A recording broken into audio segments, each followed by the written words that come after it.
Okay yes. तो let's say मैं quantum numbers को पहले बता दे रहा हूँ, फिर आप लोग अपने अपने डाउट फिर से पूछ लेना। एक जस्ट क्विक समरी दे रहा हूँ, है ना, क्वांटम नंबर्स की।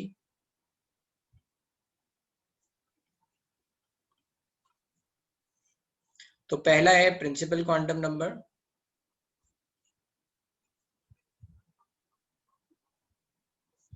That is represented by n, है ना।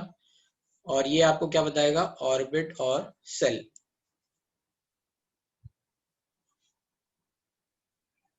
ठीक है, कौन सा ऑर्बिट है। What else it is representing? So it represents position and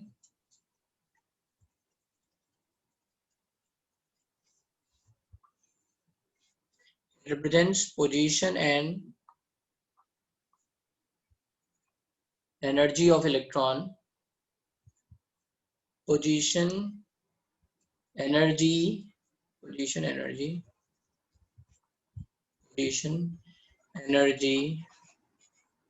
and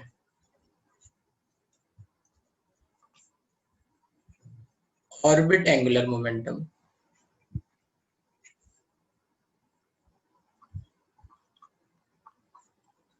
of electron in a orbit। ठीक है, पॉसिबल वैल्यूज क्या है इसकी।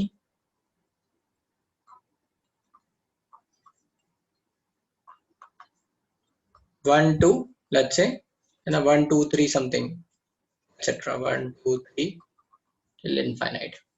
ठीक है, possible values. as n increases, energy as n increases, distance from nucleus, position का मतलब क्या हुआ, distance from nucleus, that is r, energy, है ना, ऑर्बिटल एंगुलर मोमेंटम, सब orbit angular momentum, sorry, orbit angular momentum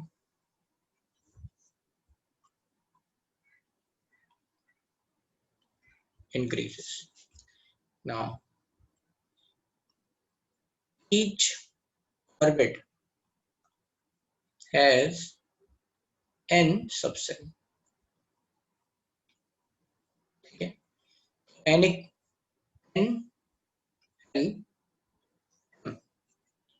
n की value अगर 1 है, l की वैल्यू क्या होती है, 0 to n minus 1, so that is going to be 0। and what is going to be value of m, that is minus l2 plus l including 0। यहाँ पे mix कर दिया मैंने दोनों बातें एक ही साथ, तो 1 0, तो यहाँ पे क्या आएगा 0।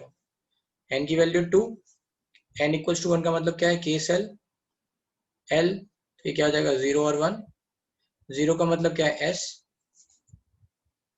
ठीक है, तो 0 और 1 क्या हो जाएगा ओवर ईयर p, तो 0 के लिए m की वैल्यू 0 और इसके लिए -1 0 प्लस 1। ठीक है, यहाँ पे -1 कैन रिप्रेजेंट px और py,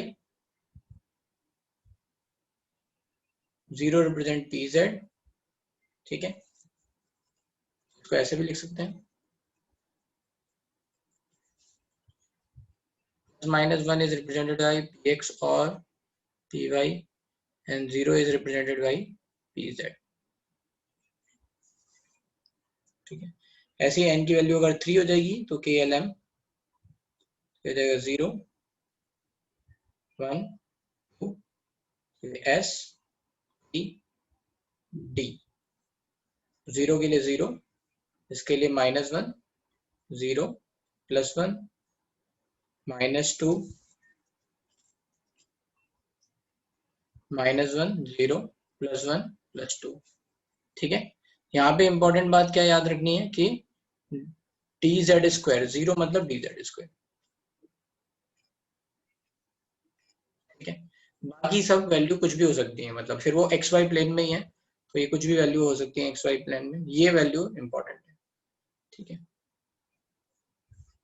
तो ऐसे ही KLM, ऐसे आप 4 लिख दोगे, 4 मतलब हो गया आपका right, n KLMN is 0 1 2 3।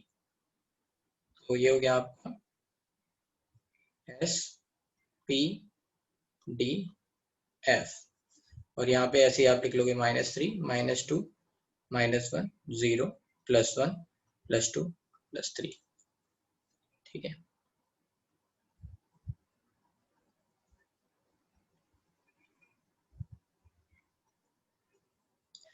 so if you are going to write hence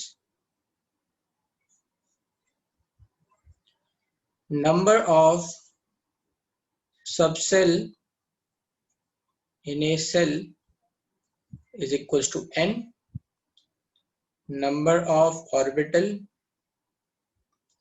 in a cell is n square, and number of electron in a cell is 2n square। ये कैसे आया?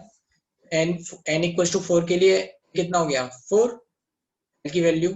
सो how many subshells are there? 4।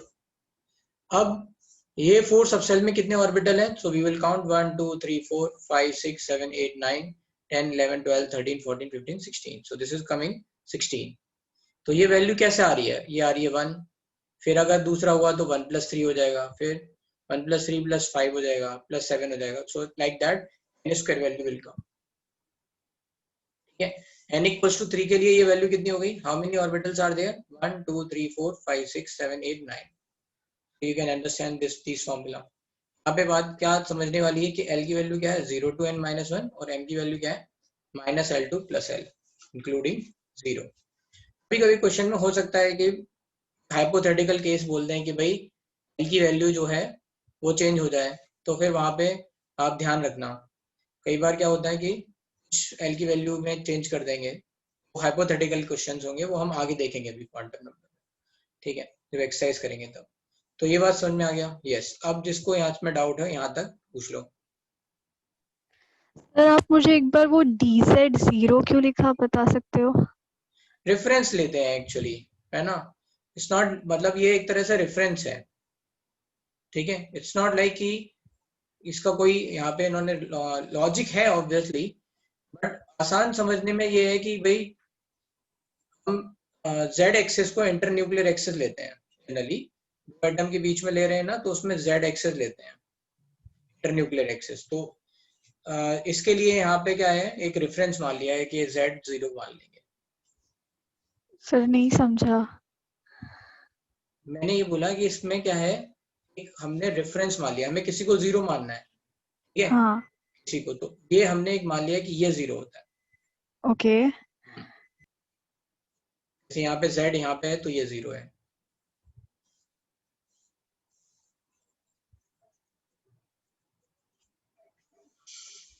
ठीक है, और किसको क्या doubt है? Right sir sir अगर मतलब ऐसा 3s दिया तो इसमें से n कैसे निकालते हैं? क्या लिया? 3s का मतलब ये 3s का मतलब ही यही है कि अगर कोई रिप्रेजेंटेशन 3s है, इसका मतलब क्या है, n की वैल्यू 3 है यहाँ पे, राइट। सर वो कैसे? क्योंकि सर इधर 1 2 में 1p भी आता है ना, वैसा मैं बता रहा हूँ। हाँ ठीक है, एक एग्जांपल से समझा। तो ये बोलते हैं एक्चुअली रिप्रेजेंटेशन ऑफ इलेक्ट्रॉन। ठीक है, दैट इज रिप्रेजेंटेशन। आप अपना म्यूट कर लो बेटा। Representation of electron. तो जैसे ये किसका चल रहा है भाई? म्यूट म्यूट तो करो।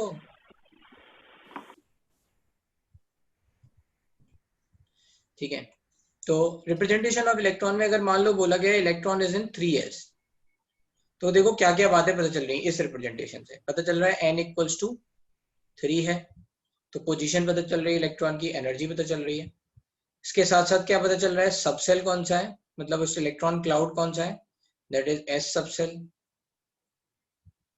ठीक है, और क्या पता चल रहा है? मैग्नेटिक m वैल्यू पता चल रही है। ऑर्बिटल, ऑर्बिटल कौन सा है, that is also s orbital. ठीक है, ये बातें आपको यहाँ से पता चल रही है। अगर मान लो 3s1 लिखा होता तो स्पिन भी बता सकते थे। स्पिन क्या होगा इसका, वाले इलेक्ट्रॉन का। जनरली जैसे अभी किसी ने पूछा था सर Z को 0 क्यों लिया, वैसे ही यहाँ पे मतलब रेफरेंस है कि स्पिन को पहले प्लस हाफ लेते हैं। It's not necessary, minus half भी पहले लिख सकते हैं, बट जनरली प्लस हाफ लेते हैं, इसलिए प्लस हाफ। तो हमें सब पता चल गई इस रिप्रेजेंटेशन से। 3s1 से हमें पता चला n की वैल्यू 3 है ना। सबसेल कौन सा है, s सबसेल। ऑर्बिटल कौन सा है, s ऑर्बिटल। स्पिन कौन सा है, हाफ। मान लो एक और एग्जांपल लेते हैं। किसी ने लिखा, जैसे मान लो एक और एग्जांपल है, किसी ने लिखा 4p1, ठीक है, मान लो ये लिखा हुआ है।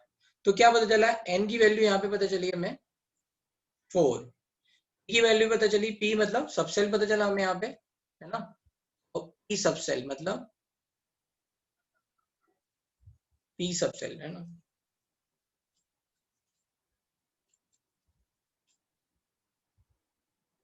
दैट मीन्स l की वैल्यू हमें पता चल गई 1, राइट।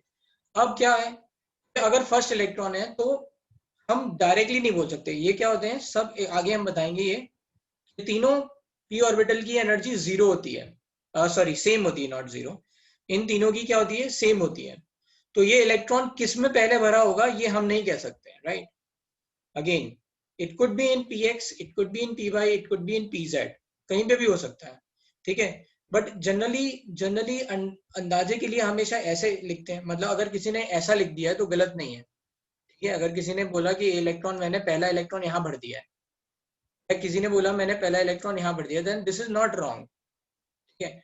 तो इससे ये पता चल रहा है बस एक इलेक्ट्रॉन p सबसेल में है, और ऑर्बिटल आपको पता चल गया, ऑर्बिटल कौन सा है, दैट इज p ऑर्बिटल। हाँ, अगर मान लो कहीं पे 4 लिखे होते हैं, ठीक है, तो उसमें रूल है कि भाई, आगे हम ये सब बातें आगे बताने वाले हैं, उसमें ये रूल है कि फिलिंग कैसे करी जाए। तो क्या फिलिंग में 4 में क्या हम ऐसे भरेंगे कि 1 2 3 4 ऐसे भर दें, राइट, या फिर हम ऐसे भरेंगे 1 2 3 एंड देन 4 ऐसे भरेंगे। तो ये तुम देख रहे हो यहाँ पोजीशन चेंज हो गई, right. So these are explained by further rules. अभी के लिए अगर बोला जाए तो, अगर कोई इलेक्ट्रॉन का रिप्रेजेंटेशन दे रखा है तो हम डायरेक्टली क्या क्या बता सकते हैं उसके बारे में, कि एन वैल्यू मतलब पोजीशन ऑफ इलेक्ट्रॉन बता सकते हैं कहाँ पे, उसकी एनर्जी बता सकते हैं, राइट, उसकी इलेक्ट्रॉन क्लाउड का शेप बता सकते हैं, ये सब बातें बताई जा सकती हैं। अब अरे रुको भाई, एक ही बात को 10 बार अगर लिख दोगे तो उससे थोड़ी ना हो जाएगा। पेशेंस अदर, एक बात अगर खत्म करेंगे तभी तो दूसरी बात स्टार्ट करेंगे, ठीक है। तो सबके डाउट बताएंगे, मैं हर बच्चे के डाउट बताता हूँ, राइट। मैंने नहीं किसी का स्किप किया होगा डाउट। तो वेट, है ना। तो अभी देखो भाई कि इसने क्या क्या बोला है।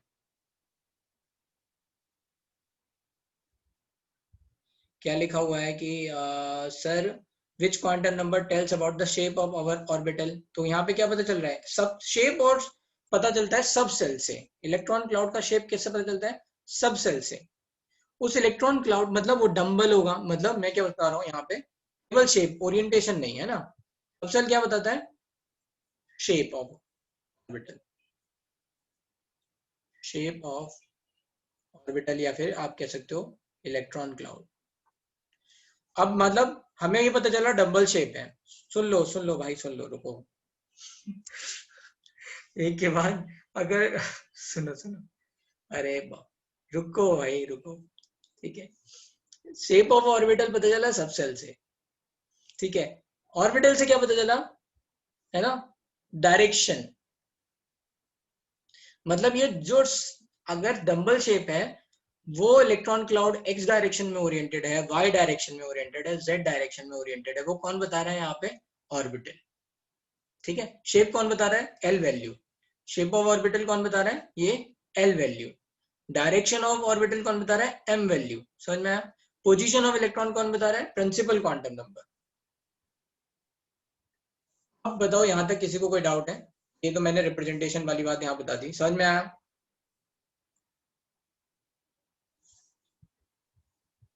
अरे हाँ, बताएंगे स्पिन क्वांटम मैग्नेटिक मोमेंट के बारे में, लेकिन अभी तो स्पिन के बारे में बताएंगे। 4th क्वांटम नंबर रह गया है।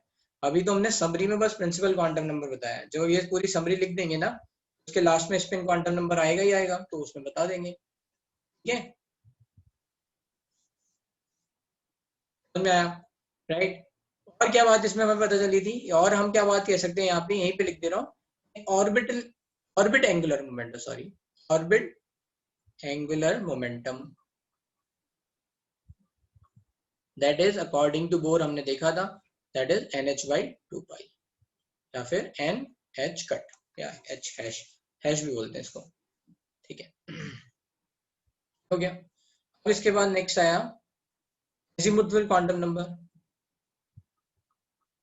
हाँ, किसी को अगर नहीं समझ में आ रहा हो तो पूछ जरूर लेना, है ना, राइट। कोई भी बात अगर आपको नहीं समझ में आ रही है तो पूछ मत जरूर लेना। ये वैल्यू, अच्छा ये जो मैं बता रहा हूँ ना, ये मैं एक तरह से सिंपल बता रहा हूँ। ये एटॉमिक जो क्या बोलना चाहिए, एटॉमिक फिजिक्स है ना, मॉडर्न फिजिक्स, ये बहुत कॉम्प्लिकेटेड है। मतलब अगर जैसे आप अगर चाहोगे कि मैं इसको थोड़ा और अंडरस्टैंड करना चाहूँ, तो इसके लिए फिजिक्स के बहुत ज्यादा कॉन्सेप्ट चाहिए आपको, जो आपको थोड़ा थोड़ा समझ में आएगा जब आपको थोड़ी फिजिक्स और आने लग जाएगी। तो जैसे अगर मान लो कोई अभी सोचे कि मुझे नहीं समझ में आ रहा है कोई बात है, जैसे मैं तो रिजल्ट बता रहा हूँ केमिस्ट्री पॉइंट ऑफ व्यू से, ये वैल्यू कैसे आई या ये ऐसा ही कैसे हुआ, उसके कुछ एग्जांपल मैं बता सकता हूँ। लेकिन अगर किसी को लगे कि मैं ज्यादा समझूंगा, तो अगर वो ढूंढने जाएंगे, है ना, जैसे मान लो उन्होंने विकिपीडिया देखा होगा, तो कुछ समझ में नहीं आएगा, ठीक है, क्योंकि उसमें डायरेक्टली हाई लेवल की फिजिक्स लिखी हुई है। तो आपको ना तो वो रिप्रेजेंटेशन पता है, अगर किसी ने ऐसा किया हो तो दे कैन कोरिलेट, जो मैं अभी बात बोल रहा हूँ, राइट, है ना, वो कुछ नहीं समझ में आएगा आपको।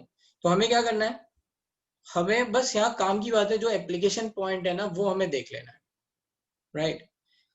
ऑब्वियसली इन सब चीजों की रीजन है, ये कैसे हुआ, कैसे आया, राइट। तो उनके जो मेन रीजन है वो तो मैं आपको बता रहा हूँ, लेकिन डीप में जाके मैं रीजंस नहीं बता रहा हूँ, कि है ना, ये सारी बातें मैं यहीं पे क्लियर कर रहा हूँ, ताकि आपकी जो क्यूरियोसिटी है ना, वो वहां पे थोड़ी सेटिस्फाई हो पाए, वरना दिक्कत हो जाएगी, राइट। ठीक है, तो एजीमुथल क्वांटम नंबर क्या है, L है, right. That is representing, what it represents is shape of electron cloud,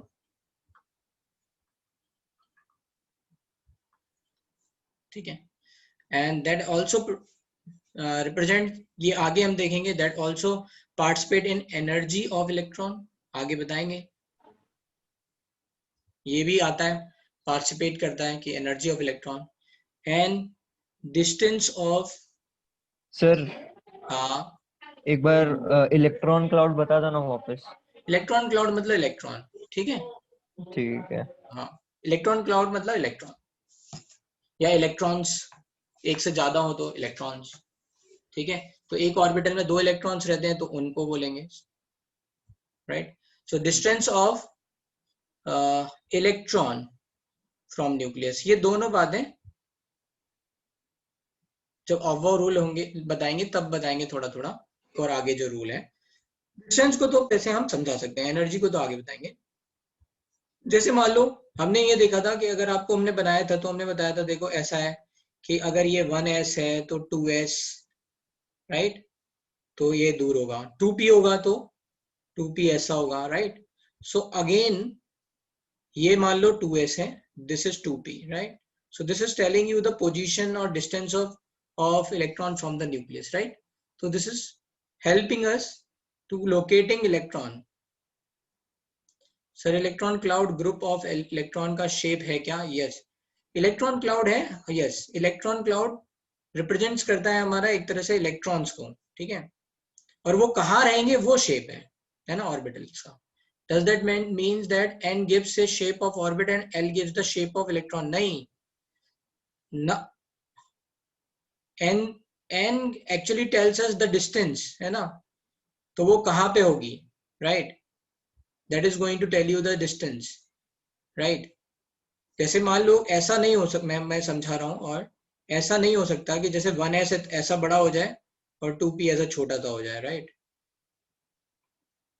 ऐसा नहीं होगा। तो क्या होगा कि ये जो 2 है ये बता रहा है कि ओके 1 से ये बड़ा है, s एंड p बता रहा है कि अच्छा ये किस तरह का शेप है इसमें, राइट। जहां पे इलेक्ट्रॉन के होने की प्रोबेबिलिटी है, इलेक्ट्रॉन जहां पे भी होगा, उस इलेक्ट्रॉन ऑर्बिटल की शेप क्या होगी वहां पे, right, that is just telling us. बढ़ता जाएगा, जैसे ये 2s फिर 2p, ठीक है। ये मानते हैं कि s orbital comparison to p, s orbital comparison to p ज्यादा let's say towards the nucleus होते हैं, राइट। एक और बात है, मान लो अभी मैं 3s की बात करूं तो 3s क्या होगा, इससे भी बड़ा है ऐसा मान लो, मतलब ऑब्वियसली मैं बड़ा बनाते जा रहा हूँ, राइट। 3p क्या होगा, ऐसा, राइट, और बड़ा, राइट। एंड 3d क्या होगा, उससे भी बड़ा, है ना, मतलब ऑब्वियसली मेरे पास यहाँ स्पेस नहीं है तो ऐसे SPD ऐसे जो बनाते जा रहे हैं उनमें शेप बढ़ता जा रहा है, ठीक है। ये distance of electron, so this is also helping us, वही इलेक्ट्रॉन जो है L की वैल्यू बता रही है कि वही distance of electron from nucleus, how it is going to change, so this is also contributing in distance. Now the possible values of L,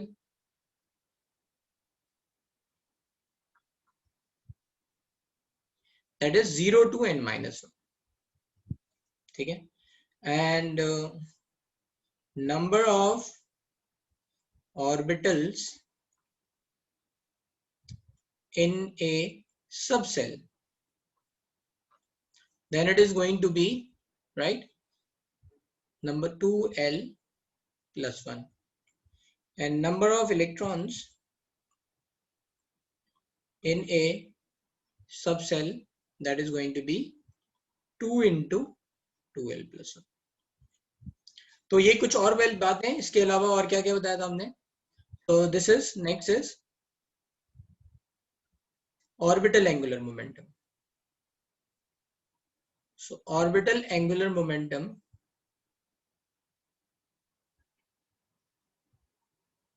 is under root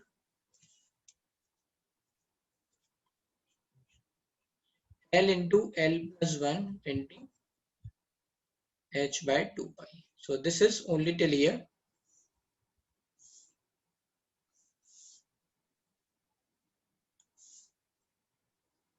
ठीक है, ये L into L plus 1। फिर हमने L की अलग अलग value डाल के देखी थी, तो फॉर s ऑर्बिटल, है ना, for s orbital orbital angular momentum is 0। तो ये याद रखना है, ये बहुत इंपॉर्टेंट है। सर नंबर ऑफ ऑर्बिटल्स तो n स्क्वायर था ना, इन ए सेल, इन अ सेल, और ये सब शेल में। ओके ओके, ठीक है। और s orbital orbital angular momentum is 0, तो आप L की वैल्यू 0 पुट कर दोगे तो आ जाएगा। अब इसको मैं कभी कभी जिन बच्चों को अगर ये बातें नहीं समझ में आ रही है, इनको कभी कभी ऐसे प्रैक्टिकल पर्पस के हिसाब से समझा देते हैं कि जैसे मान लो एक सोसाइटी है, मान लो n सोसाइटी है, तो n सोसाइटी का रूल है कि उसमें केवल और केवल how many buildings are going to, sorry ये सोसाइटी है, मान लो how many buildings are going to there, जो ये k की वैल्यू है दैट इज 1, तो उसमें एक ही बिल्डिंग होगी। इस एक बिल्डिंग में कितने फ्लैट होंगे, एक ही फ्लैट होगा, तो ये अकेला बिला बना होगा। फिर k equals to 2, sorry KL, society number 2 आया तो उसमें दो सोसाइटी बनेगी, एक सोसाइटी में केवल एक ही घर होगा, एक सोसाइटी में 3 घर होंगे, राइट। फिर ऐसे ही L इक्वल्स टू 3 होगा तो उसमें 3 बिल्डिंग होंगी,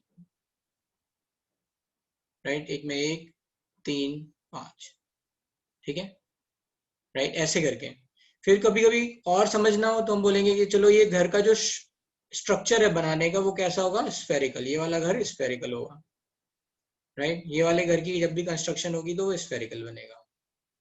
इस वाले घर की कंस्ट्रक्शन होगी, इन तीनों घरों की जो कंस्ट्रक्शन होगी वो कैसी होगी, डम्बल शेप में होगी, राइट, ऐसे, ये डम्बल शेप में हो गए।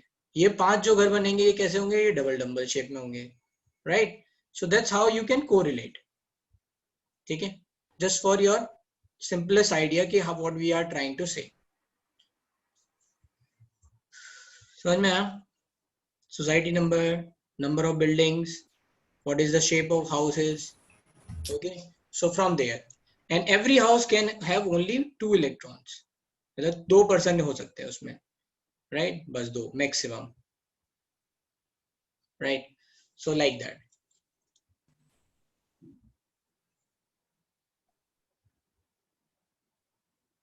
कि दोनों का स्पिन अपोजिट होगा, like you can correlate like male female, right, like this।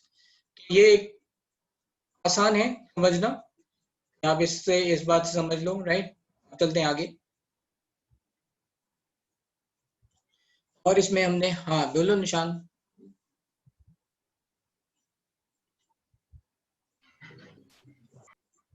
Hello, sir. हाँ, Can you please explain it again? कौन सा, यही वाली पार्ट? क्या बात, क्या बताना है? Yes, sir. एक बार और मतलब जो मेन पार्ट था उसको एक्सप्लेन कर सकते हैं? ना, इसको मैंने बोला, इसकी एक एनालॉजी दी कि कैसे समझ सकते हैं, राइट। तो I said okay, building number 1 which is called K, sorry society number 1 which is called K, उसमें रूल ये है कि उसमें केवल एक ही बिल्डिंग होगी, और उस बिल्डिंग, राइट, उस बिल्डिंग का जो शेप है वो कैसा होगा, स्फेरिकल होगा। Society number 2 which is name is L, उसमें रूल है कि उसमें 2 बिल्डिंग हो सकती हैं, राइट। इसमें एक बिल्डिंग में जो घर बनेगा, अच्छा हाउ मेनी, उस बिल्डिंग में how many homes are going to there, तो इसमें एक ही होगा जो स्फेरिकल वन होगा। इसमें ये जो बनेगा इसमें 3 होंगे, बट ये कैसे होंगे, डम्बल शेप होंगे, ऐसे समझाने के लिए। फिर बिल्डिंग नंबर KLM 3 है, उसमें क्या होगा, 3 ऐसे बनेंगे, राइट। 3 बिल्डिंग हो सकती हैं, एक स्फेरिकल होगी, इसमें रूल है कि जो डम्बल शेप वाले होंगे उसमें 3 ही घर बन सकते हैं। ऐसे रूल है कि जो डबल डम्बल वाले होंगे तो उसमें 5 बन सकते हैं। ऐसा आप एनालॉजी दे सकते हो। फिर every house how many people can live, 2। तो exactly we can point out कि ये नंबर का इलेक्ट्रॉन कहाँ पे होगा, right. So we can say okay first में होगा, सेकंड में होगा, you can fill it. That's how they are setting up कि कितने number of people can live over here and कौन सा वाला कहाँ पे होगा।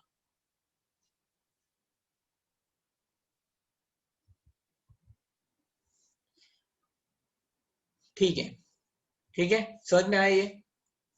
कोई और दिक्कत? अभी रेड कलर हटा देंगे, ओके।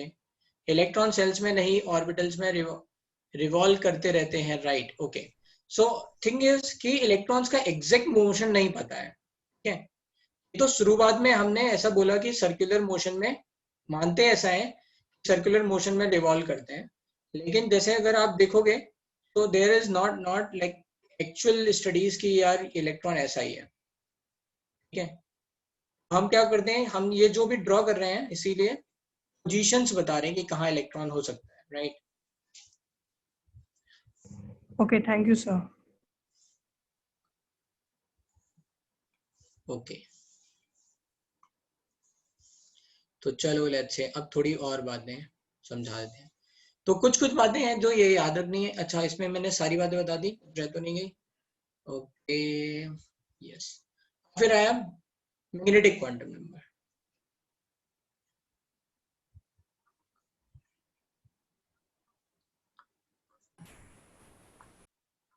तो मैग्नेटिक क्वांटम नंबर क्या है?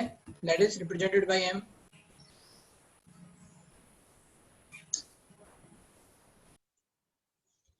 ठीक है, that is represented bye m। ये क्या बताता है? डायरेक्शन ऑफ इलेक्ट्रॉन क्लाउड, है ना, डायरेक्शन ऑफ इलेक्ट्रॉन क्लाउड। ठीक है, वो किस डायरेक्शन में ओरिएंट होंगे, right.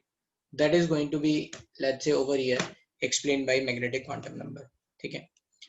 And right, possible values of m।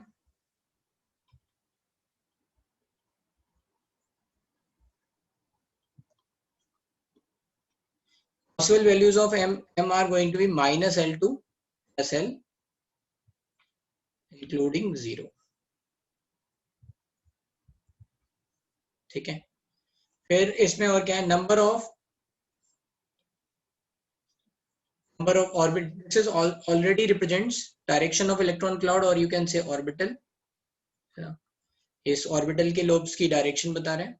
So number of electrons in A orbital कितना होता है? Number of electrons in A orbital is fix, that is 2, fix है ओवर हियर।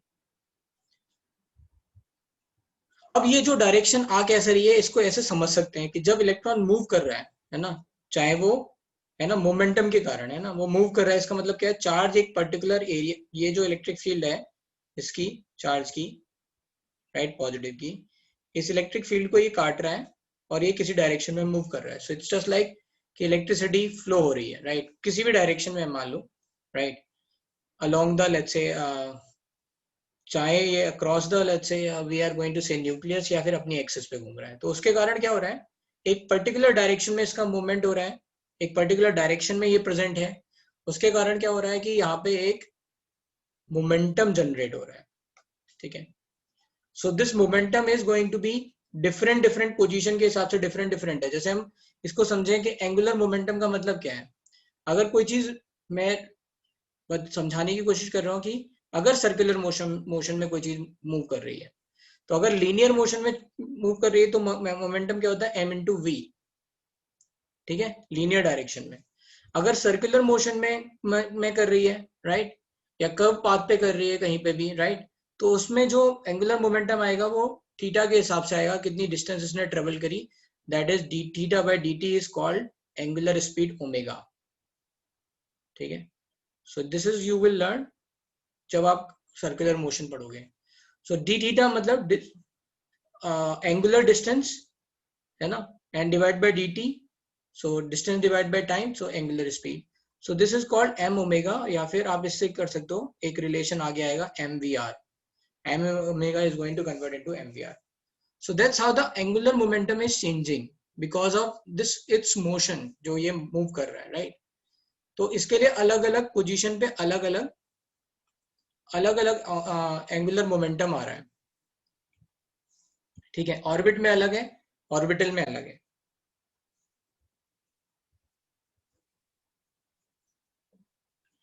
और इसमें एक और होता है, स्पिन में भी आएंगे, तो स्पिन एंगुलर मोमेंटम भी होता है, वो अपने स्पिन के कारण अगर मूव कर रहा है ना, how it is moving, it is called spin angular momentum. अभी नेक्स्ट है हमारा स्पिन क्वांटम नंबर। तो दो बातें, spin quantum number that is explain later, Schrodinger ने नहीं बताया, as that is actually telling you the direction of electrons spin,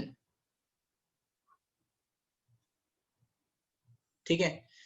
generally ये माना जाता है कि जनरली रिप्रेजेंटेशन के लिए माना जाता है, या तो हम जैसे अगर मूव कर रहा है वो अपनी एक्सिस के, जैसे अर्थ घूम रही है ना अपनी एक्सिस पे, right, so either it is moving clockwise और एंटी क्लॉकवाइज। तो ऐसा मान लेते हैं समझाने के लिए कि ये क्या हो रहा है, या तो ये क्लॉकवाइज घूम रहा है, दिस इज जस्ट रिप्रेजेंटेशन, या फिर एंटी क्लॉकवाइज घूम रहा है, दिस इज क्या है, ये रिप्रेजेंटेशन है केवल, ठीक है। तो अगर हमें आसान भाषा में समझाना हो तो हम ये बोल रहे हैं कि direction of spin either clockwise होगी या एंटी क्लॉकवाइज होगी, but these are going to be opposite of each other, these are going to be opposite of each other. तो direction of electron spin are going to be opposite of each other.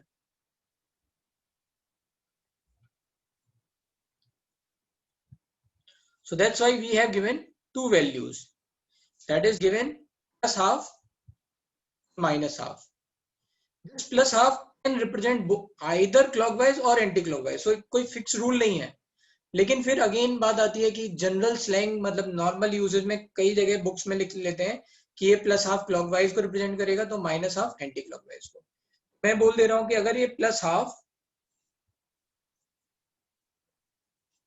मैं ऐसे समझा दे रहा हूं, अगर मान लो clockwise representation को मैंने प्लस हाफ लिखा, प्लस माइनस हाफ, तो एंटी क्लॉकवाइज क्या हो जाएगा,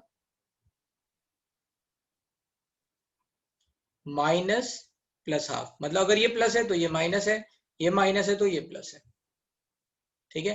दिस इज रिप्रेजेंटेशन।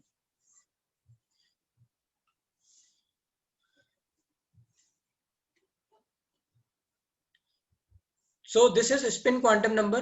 अभी हमने यही बता रहे, स्पिन क्वांटम नंबर ही बता रहे हैं कि ये बोला गया इलेक्ट्रॉन में जो एक जो ऑर्बिटल है उसमें दो इलेक्ट्रॉन्स हैं, ये दोनों अपनी एक्सिस पे घूम रहे होंगे, इनकी जो डायरेक्शन होगी वो अपोजिट होगी, ठीक है। तो ये इनकी जो डायरेक्शन होगी वो अपोजिट होगी, इसके कारण क्या होगा, हमने इनके रिप्रेजेंटेशन दिए हैं, आइदर ये पॉसिबल वैल्यूज हैं, so it is either going to be plus half और it is going to be minus half. अब क्या ये वैल्यूज फिक्स हैं ऐसे, तो नहीं। प्लस हाफ अगर मान लो रिप्रेजेंट कर रहा है क्लॉकवाइज को, अगेन ये रिप्रेजेंटेशन है क्लॉकवाइज और एंटी क्लॉकवाइज, तो माइनस हाफ किसको करेगा, एंटी क्लॉकवाइज को। अगर माइनस हाफ करेगा क्लॉकवाइज को तो प्लस हाफ एंटी क्लॉकवाइज को, तो अपोजिट जो भी है। ठीक है, ये बात समझ में आ रही है? हाँ अभी बता रहे हैं ना, बता दो। ठीक है, तो पहले तो ये रिप्रेजेंटेशन आ गया। अब बात आ रही है भाई इसमें दो चीजें हैं, मैंने बोला एक तो है स्पिन एंगुलर मोमेंटम। वो स्पिन कर रहा है तो वो भी एक सर्कुलर मोशन कर रहा है, उसमें उसका भी एक एंगुलर मोमेंटम का मतलब क्या है, अगेन कहीं पे भी एक कर्व पाथ में, सर्कुलर पाथ में, जो भी आप मान लो, अगर कोई चीज रोटेट कर रहा है, राइट, तो अगर कोई चीज रोटेट कर रही है तो उसकी एक एंगुलर स्पीड बनेगी, है ना, that is covering the theta. So what is going to happen, according to that the angular momentum will come. तो यहाँ पे क्या हो गया, अगर ऑर्बिटल में है तो ऑर्बिटल एंगुलर मोमेंटम, यहाँ पे स्पिन के कारण मोमेंटम हो रहा है, स्पिन के कारण ये रोटेट हो रहा है, तो यहाँ पे आता है स्पिन एंगुलर मोमेंटम।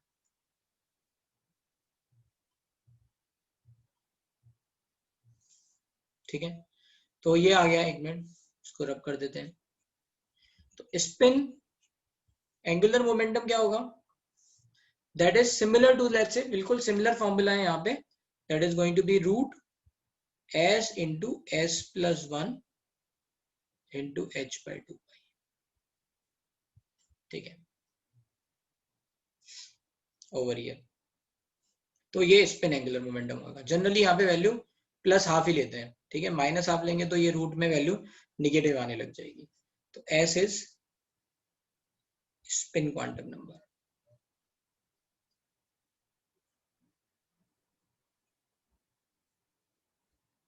ठीक है, अब बात आती है सी में स्पिन मैग्नेटिक मोमेंट।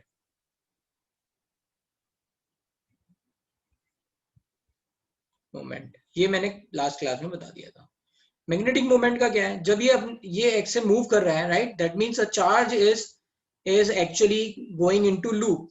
तो जैसे आपने सोलोनाइड उसमें देखा है, जो आर्टिफिशियल हम बनाते हैं मैग्नेट्स, उसमें क्या होता है कि भाई हम जो है चार्ज को फ्लो करा रहे हैं इस वायर में, जो लूप है ऐसे लूप्स में जा रहा है, उसके कारण क्या करता है ये करंट ना, करंट जो है वो मैग्नेटिक फील्ड में कन्वर्ट होती है, या फिर आप बोल सकते हैं इलेक्ट्रिक फील्ड मैग्नेटिक फील्ड में कन्वर्ट होती है। Charge is, if it is going into loops then it is going to be like this. इसमें भी डायरेक्शन है, अगर मान लो, right,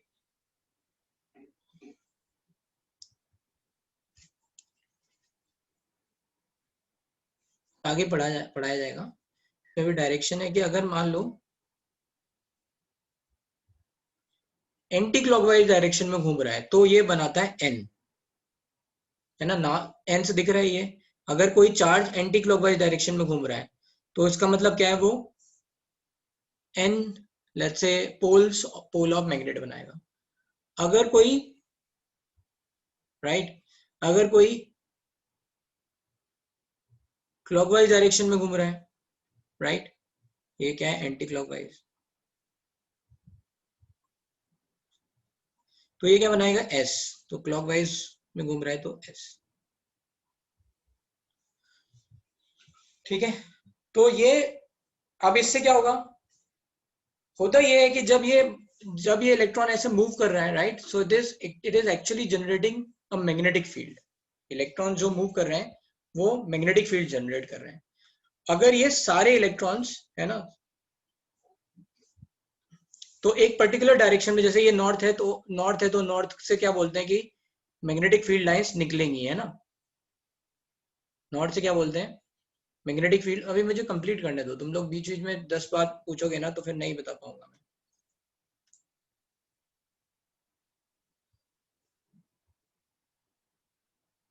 access bisector and axial bisector same है, axis bisector and axial bisector, वो एक्सेस बाइसेक्टर ही है। अरे क्या है डाउट्स सेगमेंट,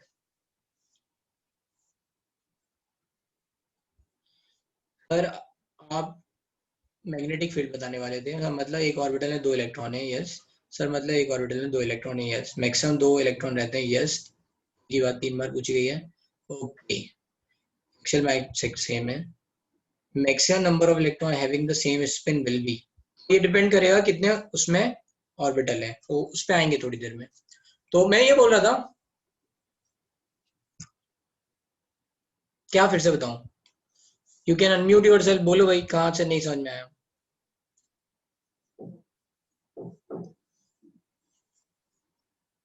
हाँ मैं स्लो जाऊंगा।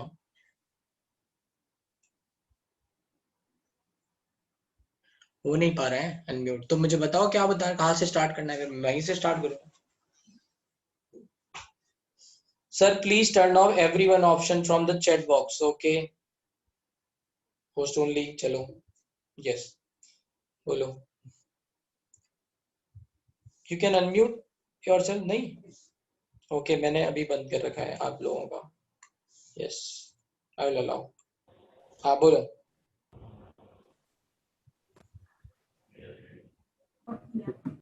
सर स्पिन मैग्नेटिक मोमेंट एक बार प्लीज फिर से बता दो, वो डिस्कनेक्ट नेटवर्क का प्रॉब्लम आ रहा है। ओके ठीक है। और कोई डाउट है अभी तक यहाँ तक कोई डाउट है स्पिन क्वांटम नंबर से पहले तक? No sir. सबको आगे समझ में? Yes sir. ठीक है। नहीं आया हो तो भाई पूछ लो, मैं बता दूंगा।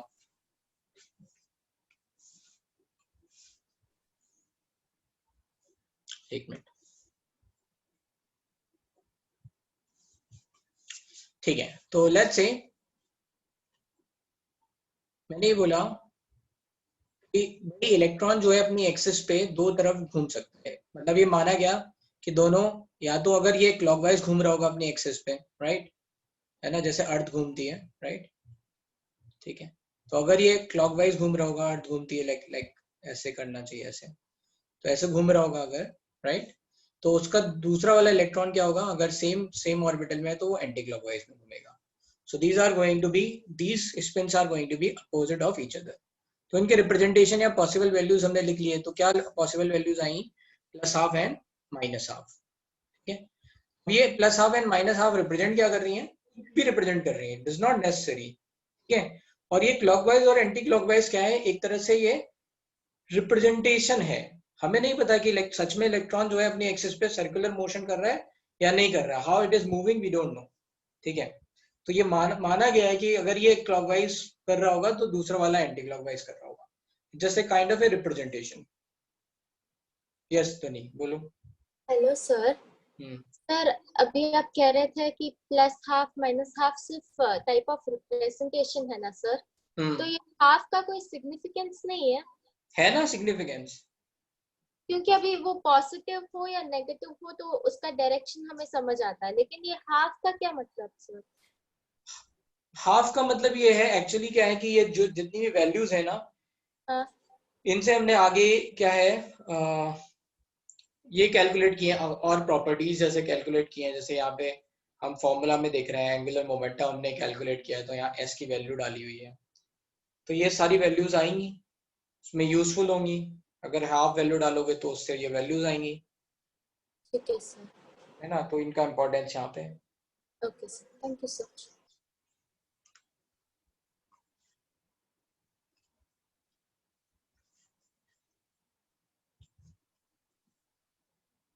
ठीक है। तो फिर जैसे अगर स्पिन हो रहा है, एंगुलर मोमेंटम का मतलब क्या है? जैसे मैंने बताया था, लीनियर अगर मोशन में हो तो m into v, that is momentum. अगर कोई चीज सर्कुलर मोशन में है या फिर किसी कर्व पाथ पे घूम रही है, कहीं पे भी जहाँ पे थीटा एंगल चेंज हो रहा है, तो वहां पे क्या हो जाएगा? दैट इज मूविंग इनटू ए, है ना, कर्व पाथ। तो वहां पे एंगुलर वेलोसिटी आती है, दैट इज ओमेगा। तो वहां पे एंगुलर वेलोसिटी के हिसाब से क्या आता है? Angular momentum. अब वो ऑर्बिटल, अगर ऑर्बिटल में है तो ऑर्बिटल के हिसाब से घूम रहा है तो ऑर्बिटल एंगुलर मोमेंटम आएगा, है ना, अक्रॉस द न्यूक्लियस। स्पिन में वो अपनी एक्सिस पे घूम रहा है तो उसके हिसाब से एंगुलर मोमेंटम आएगा। तो स्पिन एंगुलर मोमेंटम, ये फॉर्मूला है। ठीक है। अब बात आई मैग्नेटिक मोमेंट की। अब ये इलेक्ट्रॉन अपनी एक्सिस पे घूम रहे हैं, तो जैसे मैंने आपको बताया था, अगर हम बात करें आर्टिफिशियल मैग्नेट्स की, तो क्या होता है कि हम अगर इलेक्ट्रिक फील्ड को लूप में ऐसे घुमाते हैं तो उससे मैग्नेटिक फील्ड जनरेट होती है। एन वाला है तो हमने बोला कि एंटी क्लॉकवाइज में घूम रहा होगा तो ये एन बना लेगा, क्लॉकवाइज में घूम रहा होगा तो ये एस बना लेगा। ठीक है। अब इससे फायदा क्या होता है? होता यह है कि हर एक एटम में अगर अनपेड इलेक्ट्रॉन प्रेजेंट है, ठीक है, तो या तो वो इलेक्ट्रॉन्स अपनी स्पिन के कारण क्लॉकवाइज डायरेक्शन में होंगे या एंटी क्लॉकवाइज डायरेक्शन में होंगे, राइट। तो होता यह है कि ये जो एटम्स हैं वो इंडिविजुअली थोड़ा ना थोड़ा मैग्नेटिक, एक मैग्नेट की तरह काम कर रहे हैं, है ना। ये एटम जो हैं वो थोड़ा ना थोड़ा एक मैग्नेट की तरह काम कर रहे हैं। छोटे छोटे एटम जो हैं वो, अगर उनमें एक अनपेयर्ड इलेक्ट्रॉन है, एक सिंगल इलेक्ट्रॉन प्रेजेंट है, अगर अगर अगर यहाँ पे पेयर्ड इलेक्ट्रॉन है, मान लो एक एक इसकी तरफ घूम रहा है, एक अपोजिट घूम रहा है, तो क्या करेंगे, ये एक दूसरे को कैंसिल कर देंगे, एक दूसरे के मैग्नेटिक मूवमेंट को क्या करेंगे, कैंसिल। लेकिन अगर मान लो अकेला है तो वो क्या करेगा, वो डोमेन, मतलब वो क्या करेगा, मैग्नेटिक फील्ड जनरेट करेगा। तो ये अकेला एक एटम एक छोटी सी मैग्नेट के हिसाब से, अगर उसमें एक इलेक्ट्रॉन अनपेयर्ड इलेक्ट्रॉन प्रेजेंट है, मान लो जैसे मैं बोलूं सोडियम, तो सोडियम है 1s2 2s2, मतलब सॉरी आपने ये नहीं देखा हुआ है, मान लो 2,8,1, ये एक इलेक्ट्रॉन अनपेयर्ड है, अकेला है। बाकी सब ये क्या होंगे, पेयर हो गए होंगे, 2 8 भी पेयर हो गया होगा ऐसे, लाइक दिस। तो ये अकेला है। तो सोडियम का एक एटम एक तरह से ये एक मैग्नेट की तरह काम कर रहा है, ठीक है। अब ऐसे ही बहुत सारे एटम्स होंगे जो सब मैग्नेट की तरह काम करेंगे, तो मिलके ये सारे क्या है, एटम्स बड़ी मैग्नेट बनाते हैं, और उसके कारण क्या आता है, मैग्नेटिक मूवमेंट आता है। तो यही मैग्नेटिक, और या फिर आप बोलेंगे मैग्नेटिक कैरेक्टरिस्टिक आती है, जैसे आपने आयरन में देखा है, राइट, कि वो मैग्नेटिक प्रॉपर्टी शो करता है। अब इनमें होता क्या है, अगेन अब कुछ बातें और समझने की है, यहां तक कोई दिक्कत। डायमैग्नेटिक होता है जिसमें, राइट, ओवर ईयर पेयर्ड हो जाए ना, वो होता है डायमैग्नेटिक, ठीक है। अब जैसे मैंने बोला कि जरूरी नहीं है हर इलेक्ट्रॉन का स्पिन हो वो मान लो प्लस हाफ ही हो या क्लॉकवाइज ही हो, किसी का पहले वाले का ही माइनस हाफ भी हो सकता है। इसीलिए क्या होता है कि ये सारे जो मैग्नेट्स होते हैं वो रेंडमली डिस्ट्रीब्यूटेड होते हैं। एक मान लो ये प्लस हो गया तो दूसरा माइनस, ये प्लस हाफ हो गया, प्लस हाफ के कारण इधर जाने लग गया, माइनस हाफ के कारण, ऐसे रेंडमली डिस्ट्रीब्यूटेड होते हैं। तो कई बार क्या होता है, इनमें मैग्नेटिक प्रॉपर्टीज तो हैं, बट इनको एक मैग्नेटिक फील्ड में डालने की जरूरत है, मैग्नेटिक फील्ड में इनको डालने की जरूरत है। जब हम मैग्नेटिक फील्ड एक्सटर्नल लगाते हैं, मतलब आपने देखा होगा, मैं मैग्नेटिक प्रॉपर्टीज के बारे में बात कर रहा हूँ, कि अगर किसी मैग्नेट के बगल में अगर आयरन के कोई कॉइन को अगर रख दो, या कोई पहले आयरन के कॉइन में ये प्रॉपर्टी नहीं थी, लेकिन जब वो मैग्नेट से चिपका रहा काफी टाइम तक, तो उसमें मैग्नेटिक प्रॉपर्टी आ जाती है। तो वो कैसे आती है वो मैं समझा रहा हूँ। तो पहले ये रेंडमली अलाइंड थे मैग्नेट्स, है ना, ये रेंडमली अलाइंड थे according to how the electron is moving, right, unpaired electron है और वो कैसे मूव कर रहा है। मैंने भी बोला जरूरी नहीं है हर बार एक इलेक्ट्रॉन जो बचा हुआ है वो हमेशा क्लॉकवाइज होगा, एंटी क्लॉकवाइज भी हो सकता है, राइट। तो दैट कुड बी एनीथिंग, ये रेंडमली मूव है। बट इनको अगर हमने एक मैग्नेटिक फील्ड से लगा दिया, यहाँ पे क्या होते हैं, ये सारे इलेक्ट्रॉन्स, ये सारे जो भी मैग्नेट्स हैं वो एक डायरेक्शन में अलाइन हो जाते हैं, ठीक है। तो ये क्या करेंगे, राइट, जो रेंडमली डिस्ट्रीब्यूटेड हैं वो क्या होंगे, एक डायरेक्शन में अलाइन हो जाएंगे, एक डायरेक्शन में अलाइन हो जाएंगे, तो उसमें मैग्नेटिक प्रॉपर्टी बिल्ड हो जाती है, जो शुरुआत में नहीं थी, बाद में आ गई, ठीक है। ये बातें आगे एप्लीकेशंस में दिखेंगी, समझ में आएंगी। अभी के लिए हम क्या लिखते हैं, फॉर्मूला लिख लेते हैं जो हमें याद रखना है। What is the formula, mu equals to, है ना, spin magnetic movement is represented by mu value, कहाँ गया, ओके। सो स्पिन ये रिप्रेजेंटेड बाय, ठीक है, mu, and that mu is nothing but under root n into n plus 2 Bohr magnet. ये क्या है, bore magnet, this is unit of magnetic field,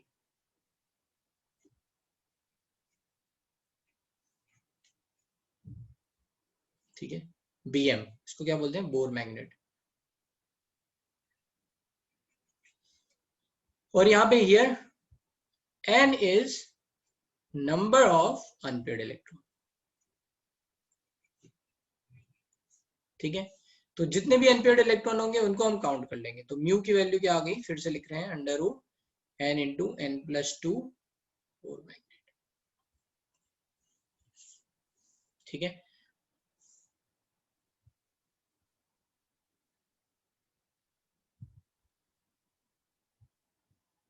ठीक है, राइट, फिर लिखा है ठीक है, magnetic property of certain metal is due to this, yes yes because of this.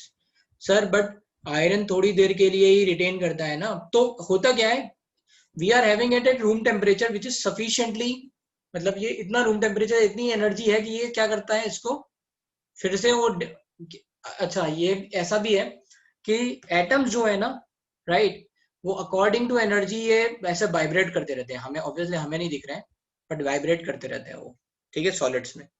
तो एटम्स अपनी अपनी मीन पोजीशन के साथ, बहुत छोटा एटम है तो so this room temperature is that much energy की वो धीरे धीरे वाइब्रेट करते रहते हैं, तो फिर से वो इलेक्ट्रॉन अलग अलग डायरेक्शन में ओरिएंट हो जाते हैं।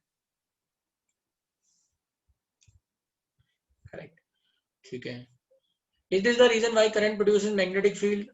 This is not the reason, this is application. I think reason I don't know मतलब कैसे बोलेंगे, इलेक्ट्रिक फील्ड और मैग्नेटिक फील्ड अब हमेशा मतलब एक दूसरे के साथ रहती है, अगर आप एक प्रोड्यूस कर रहे हो तो दूसरा अपने आप आएगी, राइट, मतलब you can convert electric to magnetic, है ना, ठीक है।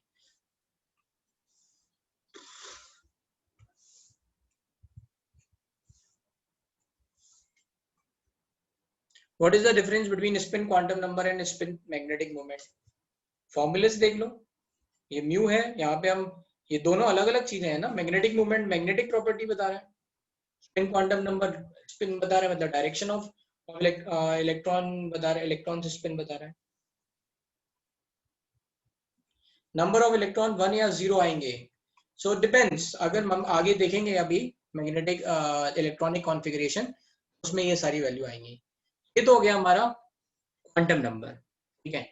के आगे हम पढ़ेंगे electronic configuration, but before that this is the summary which you have said and I have promised that I will give you a summary, तो मैंने ये बता दिया। अब चलते हैं डिस्कशन पे, डिस्कशन कल शाम को कर लें, कल अपनी क्लास है ना, आप लोग उसमें क्या पूछोगे, तो कल शाम को कर लेते हैं डिस्कशन, राइट, आगे चलते हैं,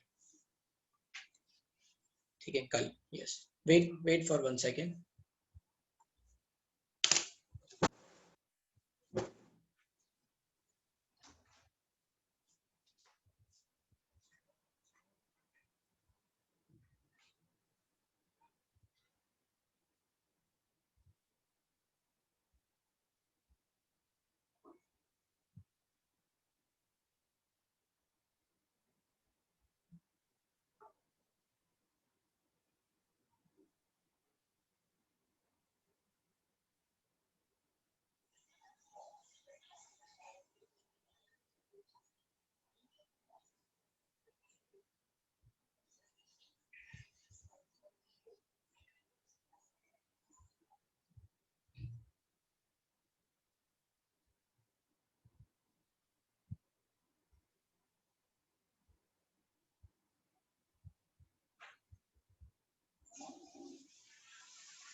ठीक है, 1 मिनट।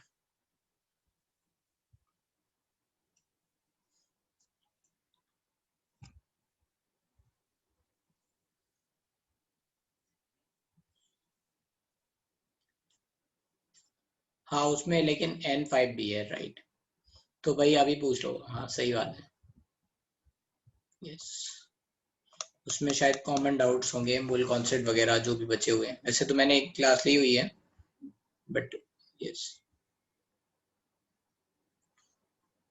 तो अभी डाउट पूछ लो भाई ये सब, फिर आगे चलेंगे।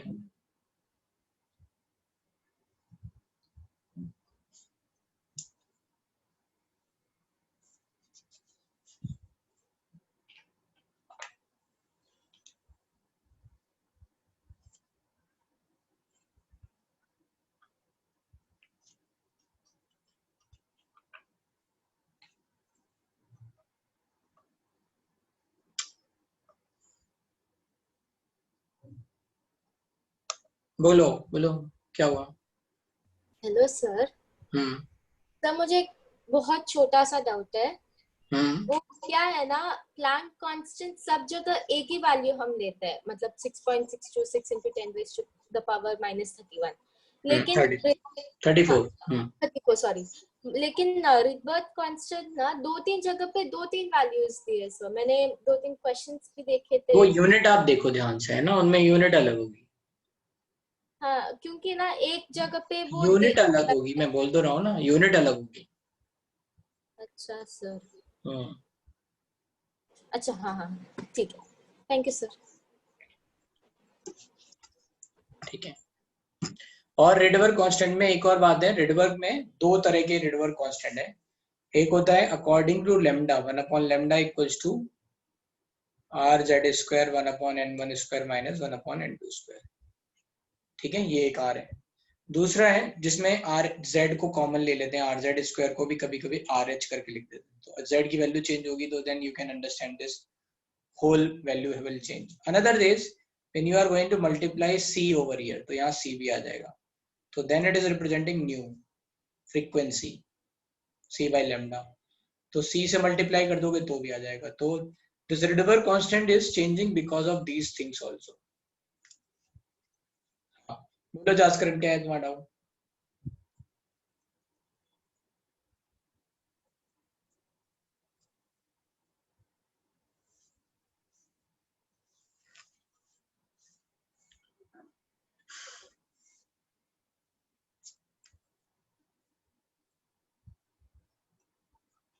कुछ क्वेश्चंस कर लेते हैं, देखो यहाँ पे है ना, डिस्कशन से क्या होगा, आपको क्लियरिटी भी आ जाएगी, तो पूछ लेना अपने अपने क्वेश्चंस।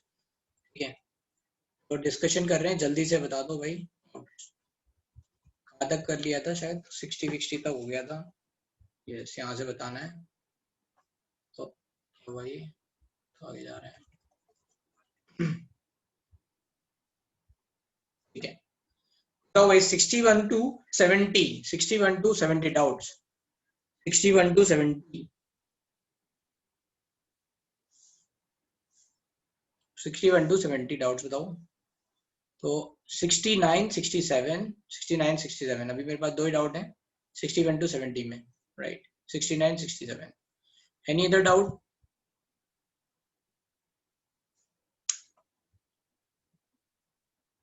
$66 and $70, $64, $62। ठीक है, तो क्या लिखा हुआ है इन्होंने? 4d इलेक्ट्रॉन, 62 है, 4d electron the orbital angular momentum. तो d के लिए वैल्यू देख लो, d की वैल्यू क्या होती है? That is l equals to 2, तो 2 into 3 under root l into l plus 1। ठीक है, तो l into l plus 1 3 value, that है ना, h by 2 पाई, तो h कट लिख दिया उसको, तो √6h हो गया 2। ठीक है, 62।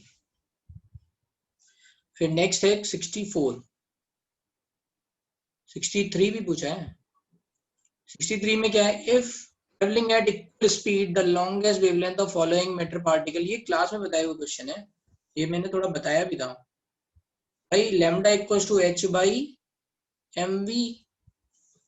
अगर इक्वल स्पीड से ट्रेवल कर रहे हैं तो जिसका मास बड़ा उसकी वेवलेंथ छोटी, बस आंसर। तो इन्होंने पूछा लॉन्गेस्ट वेवलेंथ, तो जिसका मास सबसे कम होगा। ठीक है,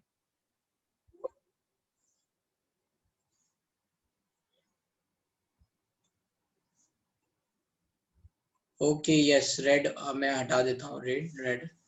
ठीक है, डोंट वरी, रेड हटा देते हैं भाई, रेड का मतलब है खतरा। चलो, वैसे भी हम लोगों को नीला कलर बहुत पसंद है।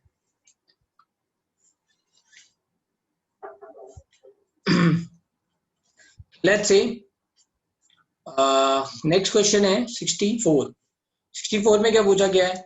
विच सबसेल डज नॉट एग्जिस्ट। तो आप देख लो 3f नहीं होता है, तो ये 64 हो गया, राइट? फिर क्या पूछा गया है? 66 orbital angular momentum of s electron, s orbital, orbital में ऑर्बिटल पूछा गया है, तो 0, l की वैल्यू 0, ये 66 हो गया। 67 which of the following principle determine shape of orbital। तो शेप जो है वो कौन देता है? Azimuthal quantum number, that is angular, let's say अगर इन्होंने ऐसे बोला हुआ है तो that is going to be, shape is going to given by 67। फिर लिखा हुआ है 60, फिर कौन सा था क्वेश्चन, 69 के अलावा 68 तो नहीं है, राइट? 68, 69 एंड 70, ठीक है। तो 69 क्या किया है, total number of electron present in any orbit, orbit है ना, तो ये क्या हुआ, ये हो गया तुम्हारा शेल। अब देखो यहाँ पे क्या लिखा हुआ है इन्होंने, L की वैल्यू दे रखी है यहाँ पे 0 to n-1, यही देख लो, यही आ गया आंसर, L की वैल्यू लगा के 0 to n-1। तो ये क्या कर रहे हैं, सिग्मा का मतलब क्या होता है, समीशन। तो L इक्वल्स टू 0 के लिए इन्होंने पहले निकाले how many orbital, L equals to 1 के लिए निकाले इस फॉर्मूले से 2L इंटू 2 वाले, है ना। तो L इक्वल्स टू 0 के लिए निकाले 1 आया, L equals to sorry electrons देख रहे हैं तो 2 आया, L इक्वल्स टू 1 के लिए निकाले तो 6 आया, ऐसे करके जोड़ते जा रहे हैं। So this is according to L की वैल्यू, देख लो कि क्या है।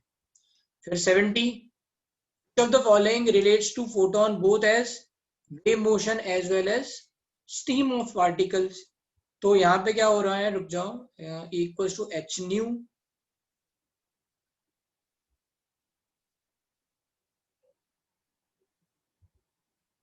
ये हमें बता रहा है, ये तो देखो पार्टिकल नेचर बता रहा है, इंटरफेरेंस वेव नेचर है, डिफ्रेक्शन वेव नेचर है, तो E equals to h new.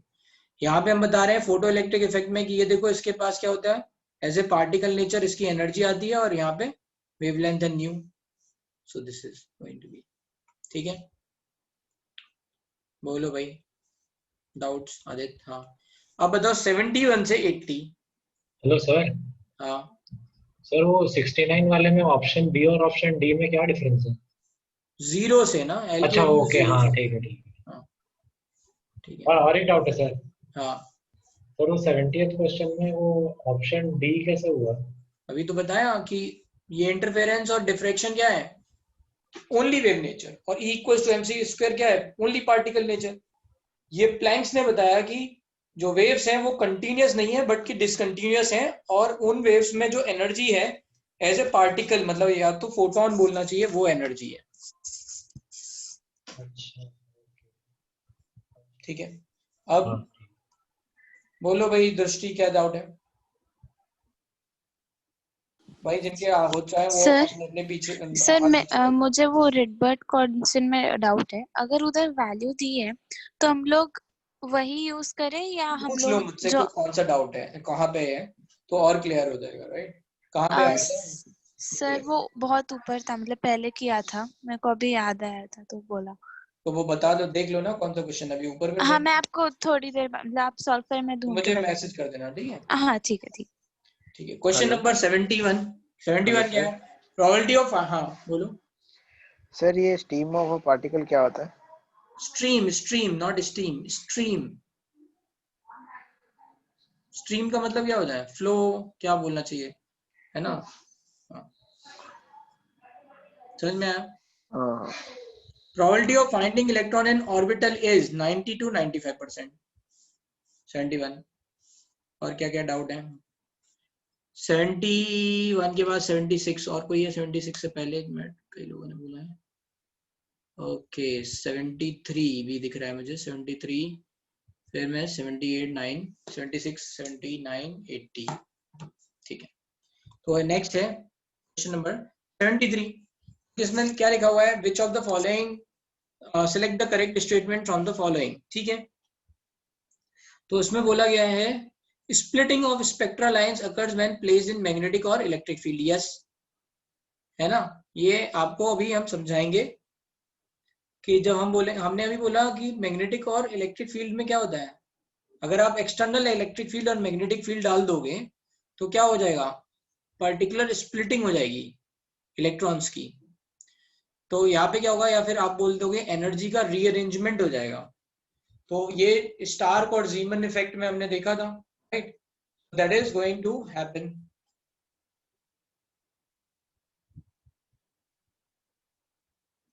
ठीक है।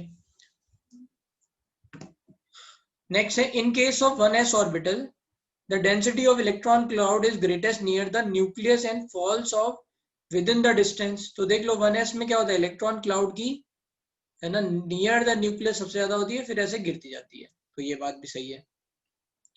फिर है electron density is concentrated along the particular direction in case of 2p। तो यस, p ऑर्बिटल में क्या होता है, electron density maximum electron density इस पर्टिकुलर एक्सिस की तरफ ही रहेगी, बाकी दोनों एक्सिस पे नहीं होगी, तो ये भी सही है। अब p orbital can take maximum of 6 orbital electron. तो यहाँ लिखा है p ऑर्बिटल, ये मैंने तुम्हें I have warned you this, orbital में 2 होते हैं, p सबसेल लिखा होता है तो 6 होते हैं, तो ये बात गलत हो गई, ये बाकी सब सही है, ठीक है। और कोई डाउट? यस तपन।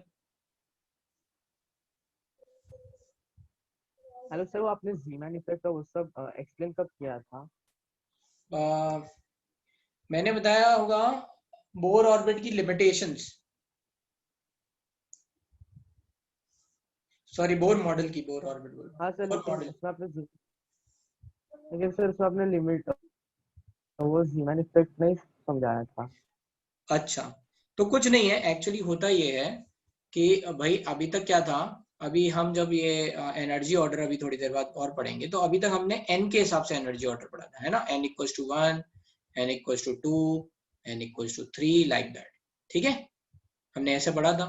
अभी हमने देखा कि n इक्वल्स टू 1 में सब सेल्स भी हैं, राइट, n इक्वल्स टू 2 में सब सेल हैं, राइट, वी हैव सीन, ठीक है। अभी हम देखेंगे इनकी एनर्जी सब सेल्स की भी अलग अलग होती है।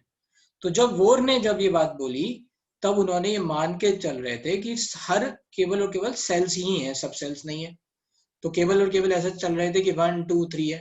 पर बाद में हमें पता चला कि n इक्वल टू 3 में सब सेल्स भी हैं, तो इनकी भी एक एनर्जी यहाँ पे हो जाएगी। तो ये क्या होगा, स्प्लिटिंग होगी यहाँ पे एनर्जी। तो फिर क्या स्प्लिटिंग का मतलब क्या है, स्प्लिटिंग ऑफ लाइन्स का मतलब क्या है, अगर हम 3 से 2 में जा रहे थे तो हमें एक ही फोटोन दिख रहा था, राइट, 3 से अगर हम 2 में जा रहे थे तो हमें एक ही फोटोन दिख रहा था। अब हमें क्या मिला, हमें ये पता चला कि 3s 3p भी हो सकता है, राइट, और यहाँ पे 2s 2p भी हो सकता है। तो हमें क्या होंगे, यहाँ पे अलग अलग फोटोन मिल सकते हैं, अलग अलग एनर्जी के, ये है स्प्लिटिंग।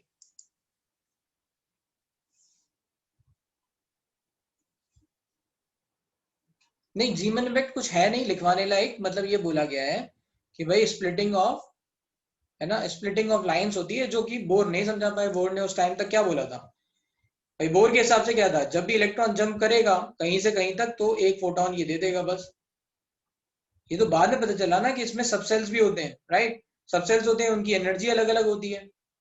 तो क्या होगा, ये n इक्वल्स टू जो भी 2 3 है, इनमें क्या होंगे, अलग अलग ऑर्बिटल्स होंगे, उनकी एनर्जी आएगी, या अलग अलग सब सेल्स होंगे, उनकी एनर्जी आएगी, उसके हिसाब से अलग अलग हमें लाइंस मिलेंगी। तो ये एक लाइन जो हम बोल रहे थे, दैट कैन ब्रेक इनटू, है ना, मोर देन वन लाइंस। तो दिस इज इलेक्ट्रिक और मैग्नेटिक फील्ड में एनर्जी का डिस्ट्रीब्यूशन हो जाता है, ठीक है।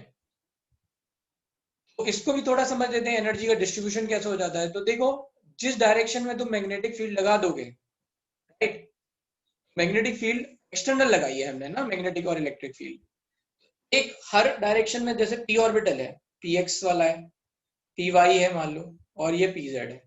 आपने मान लो x ऑर्बिटल में लगा दिया मैग्नेटिक फील्ड, तो इलेक्ट्रॉन अगर px में है, राइट, इलेक्ट्रॉन अगर px में है तो उसकी एनर्जी अलग होगी py से, py की तरफ तो मैग्नेटिक फील्ड नहीं लग रहा। तो यहाँ पे क्या होता है, इसको बोलते हैं, एक तरह से आप थोड़ा समझ सकते हो कि इसको बोलते हैं स्प्लिटिंग ऑफ ऑर्बिटल।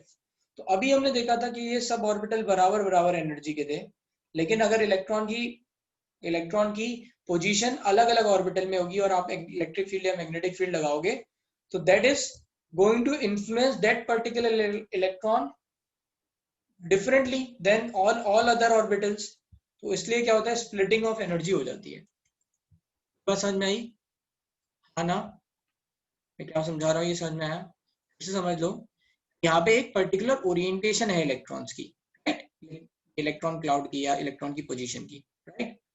तो आप इलेक्ट्रिक फील्ड मैग्नेटिक फील्ड लगाओगे, देखो भाई जिस डायरेक्शन में आपने मैग्नेटिक फील्ड लगाई, फोर्स ऑफ अट्रैक्शन उसी डायरेक्शन के हिसाब से लगेगा। तो अगर मान लो py में एक इलेक्ट्रॉन है, राइट, लेकिन आपने मैग्नेटिक फील्ड लगाई है x डायरेक्शन में, तो क्या होगा, इस पे इफेक्ट पड़ेगा नहीं, जो px वाला होगा उसी पे इफेक्ट पड़ेगा। तो उसके कारण क्या होगा, फर्दर एनर्जी चेंज हो जाएगी, डिस्ट्रीब्यूशन हो जाएगा एनर्जी का, तो इसलिए स्प्लिटिंग ऑफ लाइन अकर्स।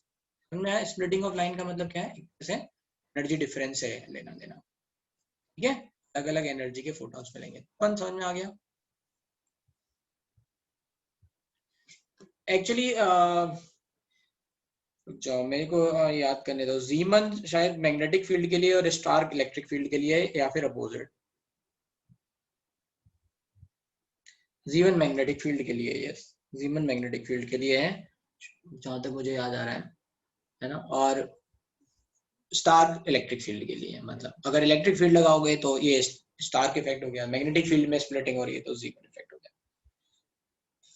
ठीक है, क्वेश्चन नंबर 73 हो गया। नेक्स्ट चलो आगे भाई, फिर पूछा गया है 70 आई थिंक 76 पूछा गया था, एक मिनट 74 भी है। ओके आदित्य, आपने क्वेश्चन नहीं किया है ना, रिवीजन किया है। मैग्नेटिक क्वांटम नंबर सिग्निफाइज, बताओ भाई मैग्नेटिक क्वांटम नंबर क्या बताता है? मैं नहीं बताऊंगा, तुम बताओ।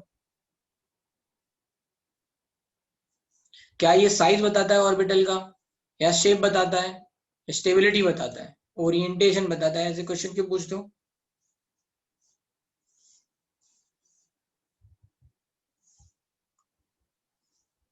फिर है 76, think 76, which of the following set of quantum number is not allowed? देख लो, n की वैल्यू 3 के लिए l की वैल्यू 1 हो सकती है, यस हो सकती है। n की वैल्यू 3 के लिए l की वैल्यू 0 1 2 कुछ भी हो सकती है, तो 1 होगा।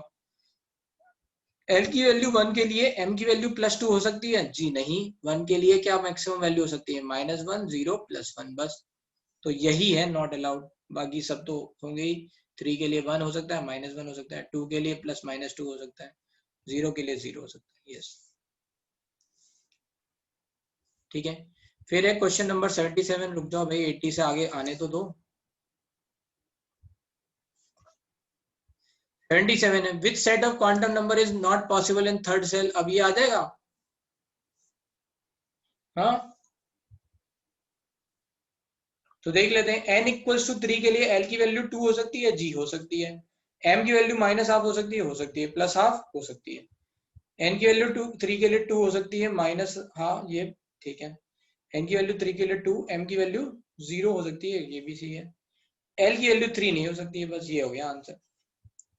l की वैल्यू क्या होगी? 0 to n - 1, ये हो गया। अब किसी ने 60 फिर उसके बाद पूछा था 78 भी बताई देता हूँ, मुझे पता नहीं है। ये अभी मैक्सिमम एनर्जी वाली बात अभी हमने बताई नहीं है, इसको बोलते हैं n+l रूल। अभी मैं बता दे रहा हूँ ये बात, आगे भी बताएंगे। n+l रूल, तो जिनका n+l वैल्यू सबसे ज्यादा होगा उसकी एनर्जी ज्यादा। तो देख लो 3 + 2 5 हो गया, 4 + 0 4 हो गया, 5 + 0 5 हो गया, 4 + 1 5 हो गया, ठीक है। तो इस तरह से राइट, इस तरह से आती है वैल्यूज, ठीक है। अब इसमें भी होता है यही है कि भाई जिसका n वैल्यू ज्यादा हो, पहला तो यह है कि भाई यहाँ पे 5 5 हमें 3 में दिख रहा है, ठीक है।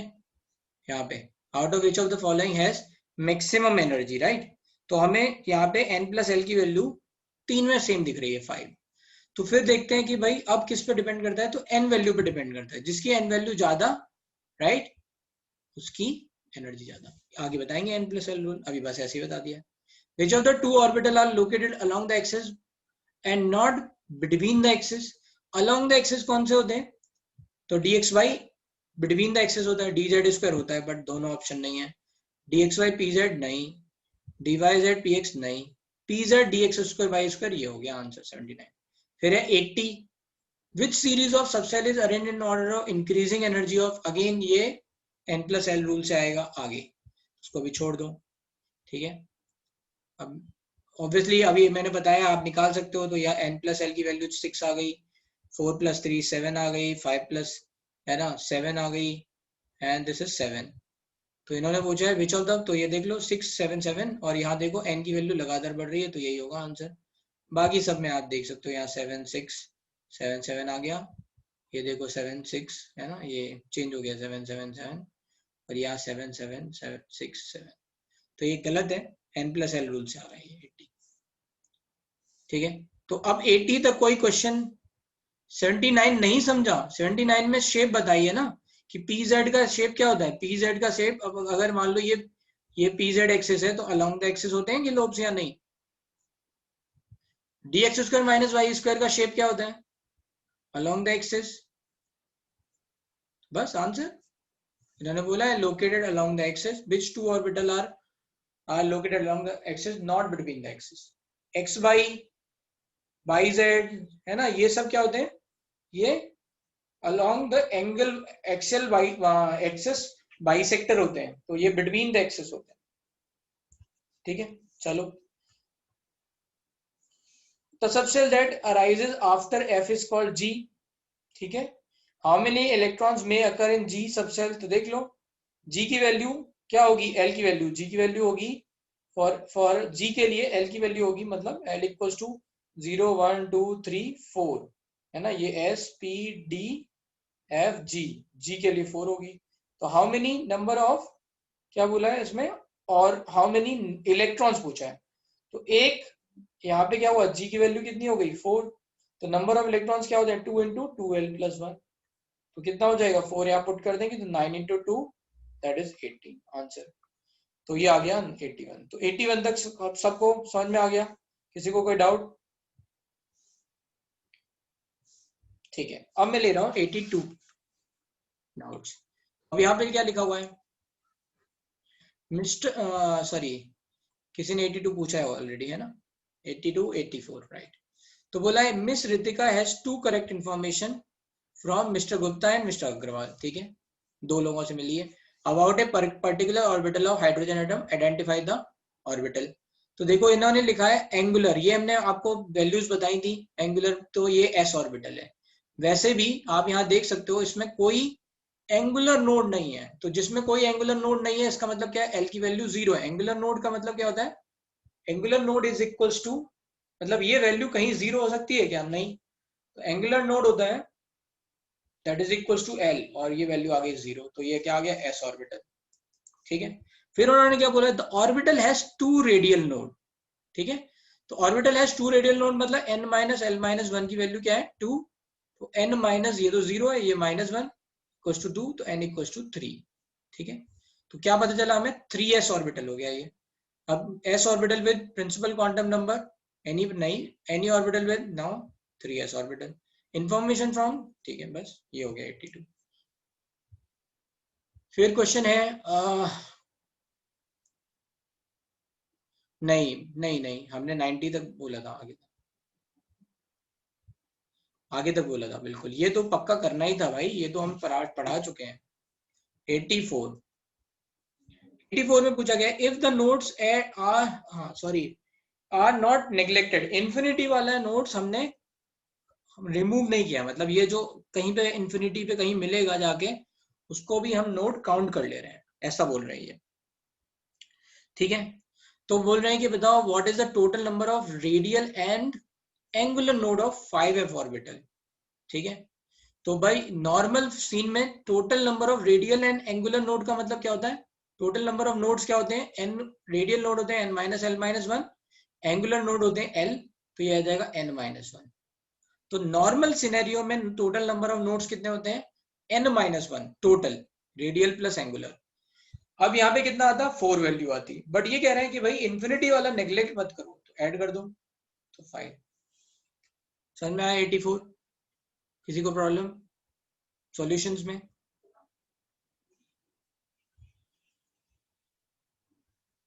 जाओ, मैंने किसने किया है भाई तुम्हारी क्लास के लिए, मेरे को फिर पूछना नहीं क्वेश्चन पे ओमकार, यही क्वेश्चन मुझसे दोबारा मत पूछना कि सर ये मुझे नहीं आया, मैं दोबारा एंटरटेन नहीं करूंगा। जाओ जिसको जाना है। एक तो तुम लोगों को सारे तुम्हारे डाउट्स बताओ, यहाँ पे एक एक डाउट बता रहा हूँ मैं यहाँ पे, चाहे वो सिली से सिली डाउट हो, मैं हर डाउट बताता हूँ, और तुम्हें डिस्कशन भी नहीं करना है। एक होमवर्क करके नहीं लाए हो, जबकि क्लियरली मैंने लिखा हुआ है, मैं दिखा दे रहा हूँ कहीं पे मैंने होमवर्क में लिखा हुआ है।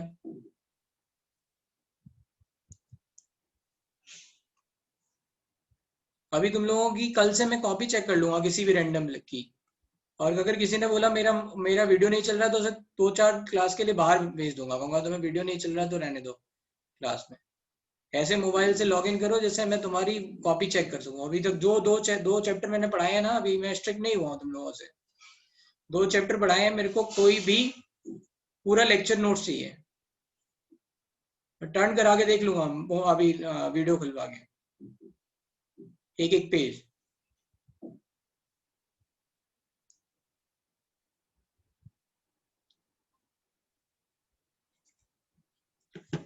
पढ़ ही नहीं रहे हो यार ढंग से। जितना हो सकता है मैं अपनी तरफ से पूरी कोशिश करता हूँ कि आप लोगों के सारे डाउट्स क्लियर हो जाएं, आपको कोई डाउट ना रहे, right. And I give equal answers to everyone, कोई भी पूछ सकता है।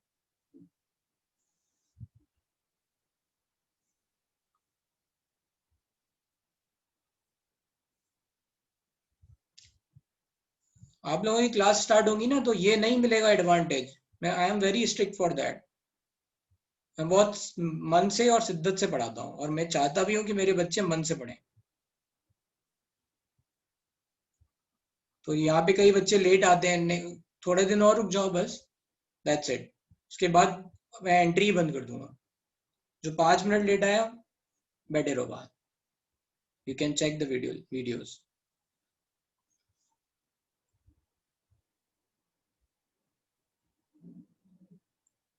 तो देख लेना चाहिए था ना कि तुम्हें 81 क्यों लगा।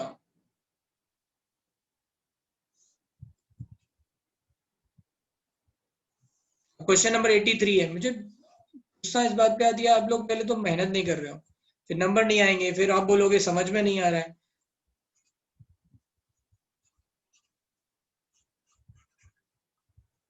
चलो यहाँ पे क्वेश्चन नंबर 83 में पूछा है, ओके इन्होंने बोला है 4 pi r square is y axis versus distance from the nucleus x axis for 1 electron in 4d। क्या दे रखा है?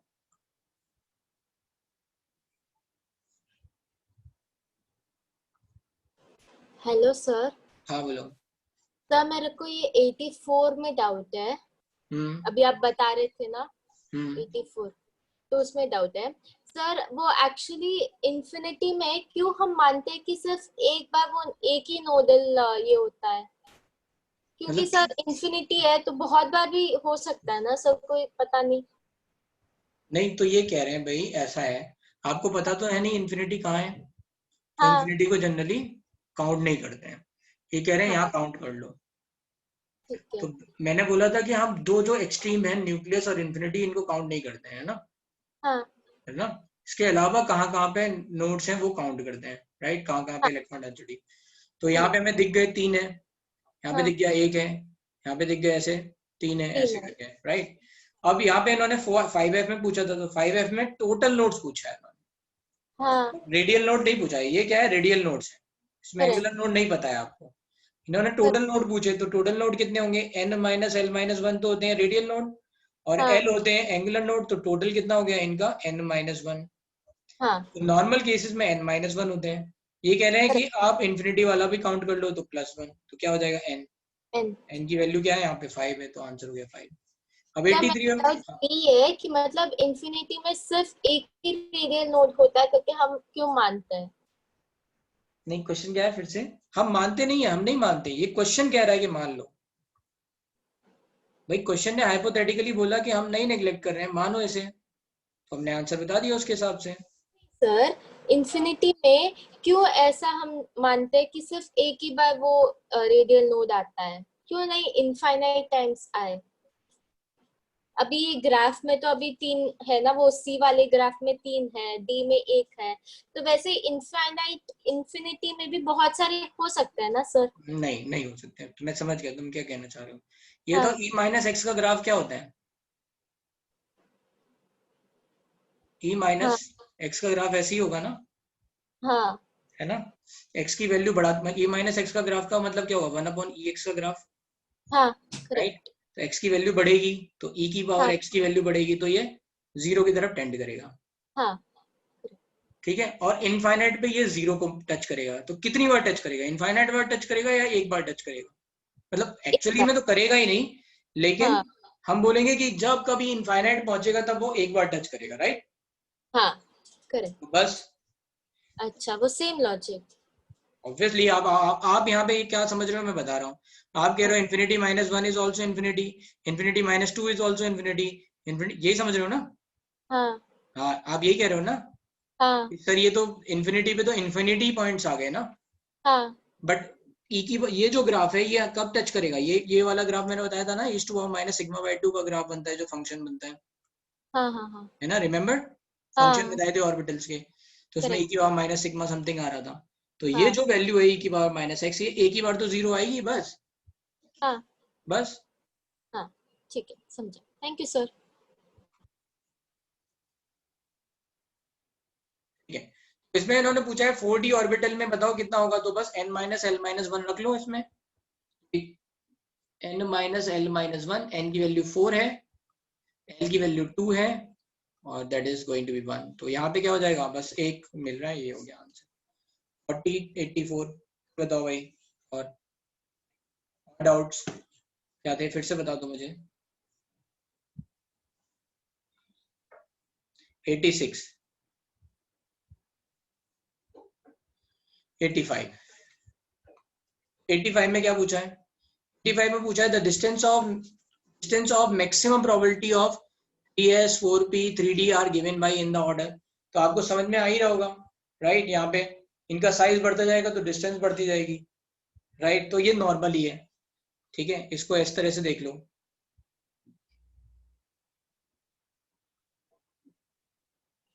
ठीक है, तो जैसे जैसे साइज बढ़ता जा रहा है वैसे वैसे ये बढ़ती जा रही है। ठीक है, ये देख लो बस, साइज समझ में आया ना? 3s मैंने अभी बताया था कि अलग अलग साइज होते हैं, s से बड़ा होगा p, p से बड़ा होगा d, राइट? इस तरह से। फिर लिखा हुआ है 86 एंड 87, 86 एंड 87, हाँ इतना ही करना है बस। 86, the number of local maxima in the radial distribution of 5D curve. अच्छा, लोकल मैक्सिमा का मतलब क्या होता है कि जैसे मान लो ग्राफ ऐसे टच कर रहा है, तो ये क्या हो गए, ये मैक्सिमा पॉइंट हो गए, ठीक है, राइट? तो जैसे अगर मैं इसमें देखूंगा ऊपर वाले में, अगर एक रेडियल नोड है तो कितने मैक्सिमा आए? 2। 3 रेडियल नोड है तो कितने मैक्सिमा आए? 1 2 3 4। तो मतलब जितने रेडियल नोड है उससे एक ज्यादा मैक्सिमा आएंगे, ठीक है? बस यहाँ पे यही लगाना है। उन्होंने बोला the number of local maxima in radial distribution of 5D, तो पहले रेडियल नोड निकाल लो। तो 5n माइनस l, l की वैल्यू क्या है? 2 -1, तो कितना आ गया? 2। तो 2 तो आए रेडियल नोड, तो मैक्सिमा कितने हो जाएंगे? 3। तो बस 86 हो गया। फिर उसके बाद क्या पूछा? 87, 87 में पूछा out of the following which is the correct match for radial probability of finding electron of 2s orbital. तो बस मैंने बताया था। अच्छा ओके, तो अब देखो यहाँ पे क्या है, 2s में अब यहाँ पे ऐसे एक्चुअली दे रखा है, तो कैसे देखें? एक तो क्लोजनेस से देख सकते हैं, राइट? हाँ, ऐसा कुछ दे सकते हैं। नहीं, अच्छा ये अलग अलग के लिए दे रखा है, राइट? ए हाइड्रोजन, ओके, सी लिथियम। तो देखो यहाँ पे जो मैक्सिमम डिस्टेंस आएगी आर की वैल्यू, है ना, ये सब आपको क्या दिख रहे हैं? यूनि इलेक्ट्रॉनिक सीरीज दिख रहे हैं। तो यहाँ मैक्सिमम प्रोबेबिलिटी बस आप इससे देख लो, आर की वैल्यू क्या होगी? r0 n²/z, ठीक है? तो अगर मान लो z की वैल्यू बढ़ेगी तो r की वैल्यू घटेगी, ठीक है? z की वैल्यू बढ़ेगी तो r की वैल्यू घटेगी। तो जो सबसे पहले यहाँ पे बना मैक्सिमा, राइट, ये किसके लिए बनेगा? लिथियम के लिए, राइट? ये वाला सबसे पहले मैक्सिमा यहाँ आ रहा है ना, तो maximum probability of finding electron that is going to be, this is going to be for lithium. मान लो हम ये जो भी आपका ये रिप्रेजेंट कर रहा है उसके हिसाब से हम बता देंगे। यहाँ पे नेक्स्ट क्या होगा? जैसे यहाँ पे मैक्सिमम दूसरा वाला कहाँ आया? यहाँ आया, है ना? तो ये किसके लिए आएगा? ये वाला ग्राफ ए तो हो गया लिथियम 2+, और फिर ये डार्क वाली लाइन कौन सी है? आई थिंक बी है, तो बी हो जाएगी आपकी हीलियम प्लस, एंड फिर सी हो जाएगी आपकी हाइड्रोजन। तो यहाँ पे ये कॉन्सेप्ट है, ठीक है? यूनि इलेक्ट्रॉनिक सी लगा रहे हैं तो आंसर हो गया सी। यूनि इलेक्ट्रॉनिक चीज में देखते जाओ, Z की वैल्यू बढ़ रही है तो R की वैल्यू घटेगी। तो हमने देख लिया कि भाई कहाँ पे मैक्सिमम प्रोबेबिलिटी आ रही है। किसी के लिए भी देख लो, कोई भी वाले पीक की, डजंट मैटर, है ना। यहाँ ज्यादा क्लियर दिख रहा है तो इस वाले पीक को देख लो, सेकंड वाले को, ठीक है। बोलो, कोई डाउट है यहाँ तक? 87, 88, 89 इसमें मैंने ये बोला भाई, ये बताओ, ये समझ में आ रहा है? Z की वैल्यू बढ़ेगी तो R घटेगा। तो लिथियम के लिए R क्या होगा? R क्या है? पोजीशन ऑफ इलेक्ट्रॉन या पोजीशन और probability of finding electron, maximum probability of finding electron, यही है ना।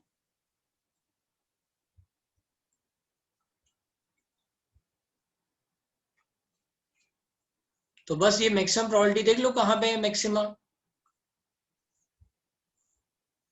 जिसकी R सबसे कम होगी वो क्या होगा? लिथियम के लिए। जिसकी R सबसे ज्यादा होगी वो किसके लिए होगा? हाइड्रोजन के लिए। बस, ठीक है। 38, 88 में कोई डाउट?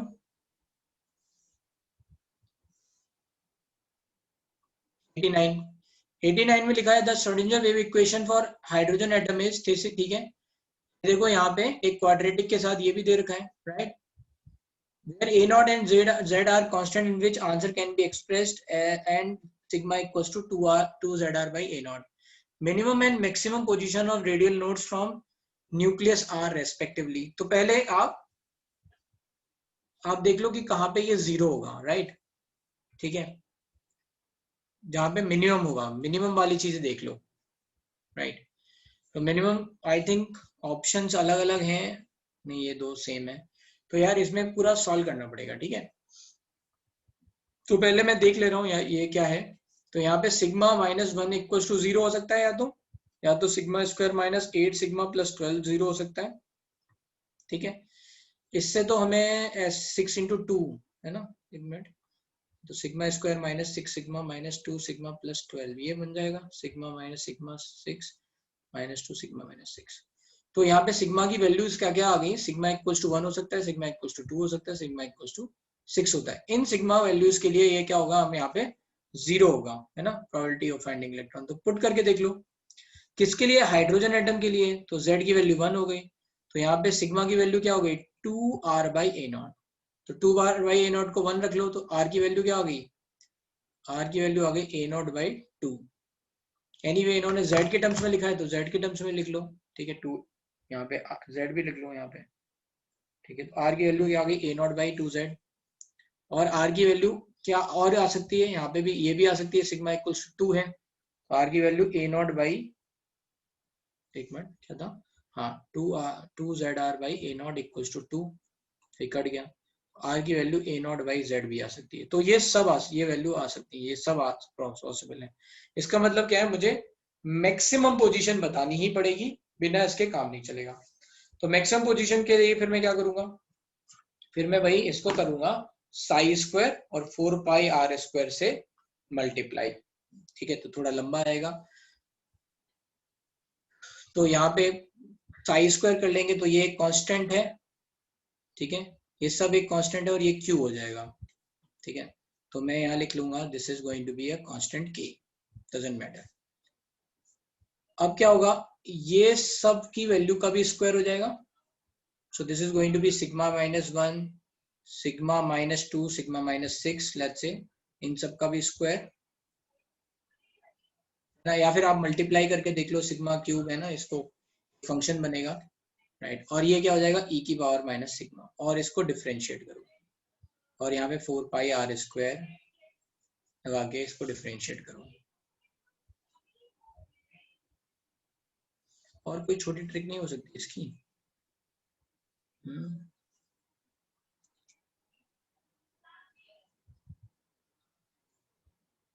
a0/z पे ये दे रहा है, तो ये a0/2z पे दे रहा है और a0 पे दे रहा है, a0/z। तो इसके बीच में मैक्सिमा तो आएगा ही कहीं ना कहीं, इसके बीच में मैक्सिमा आएगा, तो कोई ऐसी वैल्यू दे रखी है नहीं। और यहाँ से कितना आएगा? अगर आई एम जस्ट चेकिंग, इतना सारा मुझे कैलकुलेशन ना करना पड़े। तो if I am going to check sigma minus 6 equals to 0, तो सिग्मा की वैल्यू क्या थी, जेड आर बाई, सिग्मा की वैल्यू होती है z r by z r by a naught. तो आ गया, तो इससे आया r equals to 3 a naught by 2z, sorry 6 है ना, सॉरी 6, ये कट गया 3, तो 3 ए नॉट बाई जेड, एक वैल्यू आ जाएगी ये 3 ए नॉट।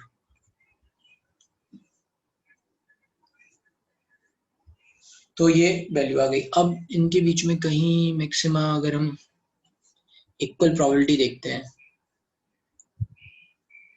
बाद में भी तो आ सकता है। हाँ तो फिर वही ऐसा है, इसको सॉल्व करके देख लो, इसमें पूरा लगेगा थोड़ा टाइम, ठीक है, सॉल्व करना पड़ेगा इसको।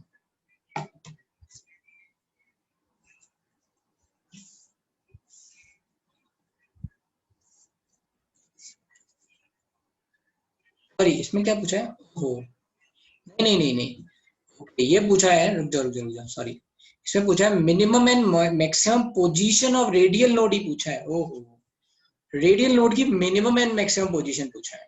तो हमें इसको डिफरेंशिएट नहीं करना है, हमें ये नहीं बताना मैक्सिमम प्रोबेबिलिटी कहाँ है, हमें ये बताना है ये जो डिस्टेंस मिली ना, इनमें मिनिमम कौन सा है और मैक्सिमम कौन सा है। Okay, question I have written right wrong, ये क्या हो गया a नॉट बाई 2z, और ये आ गया 3a not by z, a not by 2z and 3a not by z, ये हो गया c।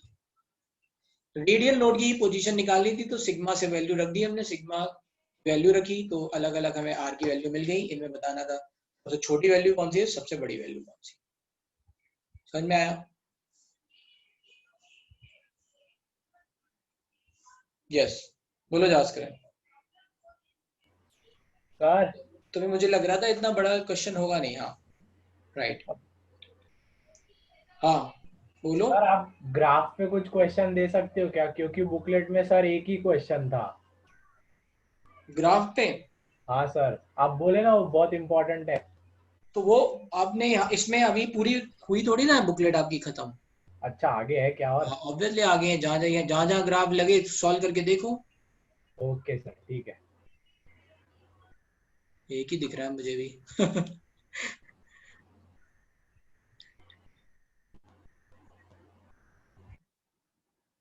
एक ये है, देखो ये करके देख लेना, है ना।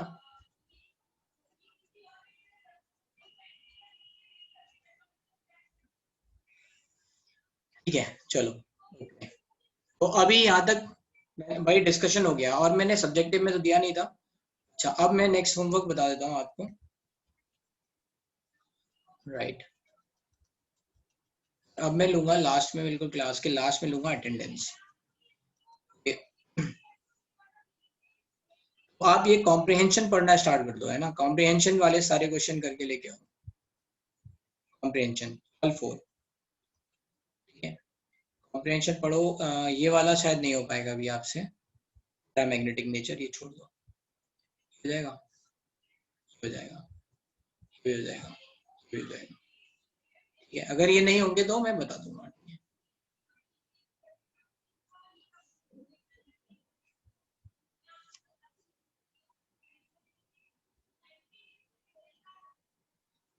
तो इसमें है ही कितने सर, कौन सा पेज? तो यहाँ पे कुल मिला के आपको कॉम्प्रिहेंशन पढ़ना है 2-3, ये 6, 5 और 6, बस 17 क्वेश्चन है। ये नहीं करना है, ये भी नहीं हो पाएगा, नहीं करना है ये 4 वाला।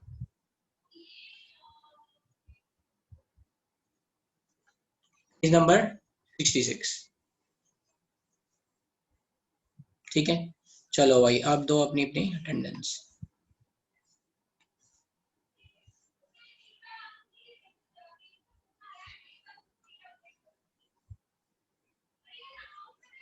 जो भी आप अटेंडेंस देते हो उसका डेटा बनता है कि किसने लोगों ने पोल किया, है ना। This is I have not kept it anonymous, तो उससे हमें पता चलता है कौन प्रेजेंट है कौन नहीं। और अगर हम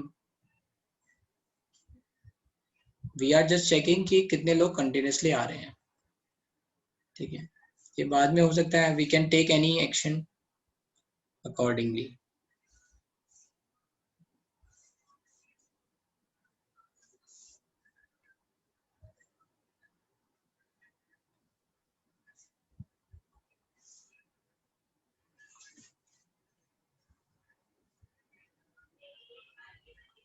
yes I have launch the poll. जो चले गए वो चले गए।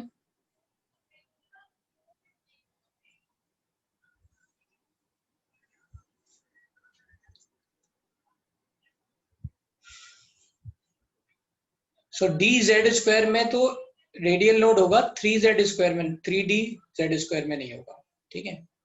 उसका फिर ग्राफ कैसे होगा, ऐसा 3d z स्क्वायर का, या 3d का जो भी होगा, चाहे z स्क्वायर हो चाहे x स्क्वायर y स्क्वायर हो, नहीं बस खत्म कर रहे हैं लेक्चर।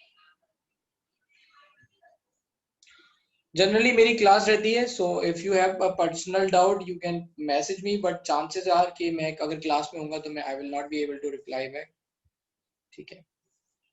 अगर होगा, अगर मैं फ्री होगा तो आई विल ऑलवेज रिप्लाई, ठीक है। चलो फिर okay, we are finishing here. तो अभी तक जितने भी डाउट्स हैं देख लो, कल डिस्कशन करेंगे तो बता देना उसमें क्या क्या डाउट्स हैं, ठीक है। बाय।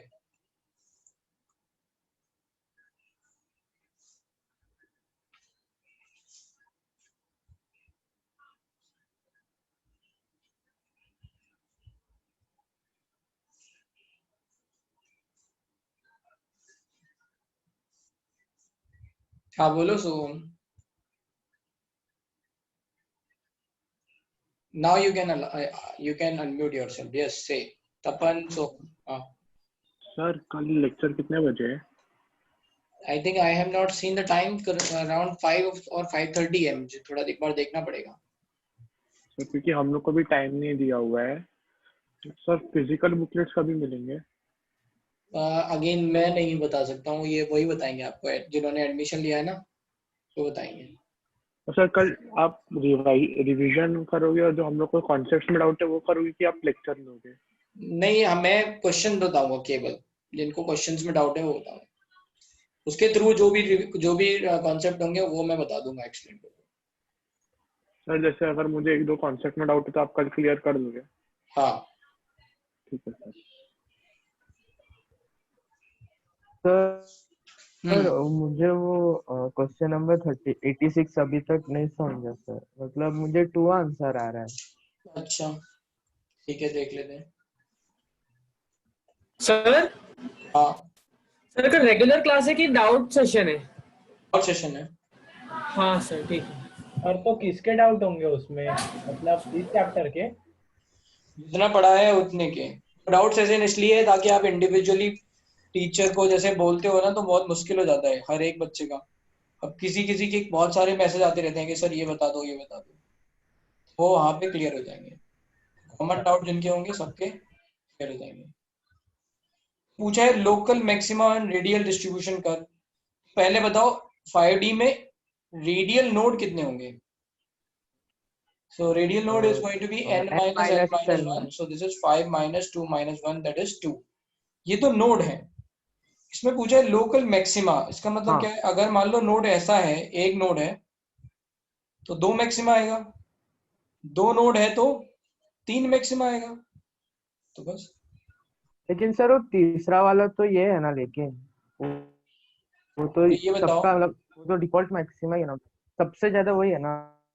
तो बताओ इसमें कितने मैक्सिमा है? यहाँ पे 2 रेडियल नोड है, कितने मैक्सिमा है?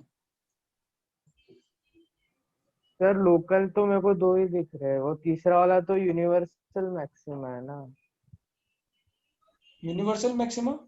अरे नहीं भाई, उसमें मतलब वो अरे मैथ्स नहीं लगा रहे हैं उसमें कि लोकल मैक्सिमा का मतलब ये टोटल मैक्सिमा बोल रहे हैं, राइट? दैट इज नॉट, है ना, कि ये सबसे ज्यादा है तो ये राइट यूनिवर्सल मैक्सिमा हो गया और ये 2 लोकल हो गए, right? I understand your point. Okay, ये टोटल केमिस्ट्री वाले हैं यार, हम लोग इतना मैथ्स नहीं लगाते हैं, ठीक है।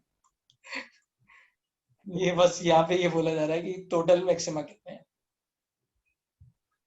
जी सर, थैंक यू। ठीक है सर हाँ सर, तो अभी जो आपने होमवर्क दिया उसका डिस्कशन कब होगा? कल शाम को? उसका नॉर्मल क्लास में। हाँ सर, बस ये डाउट था, ठीक है।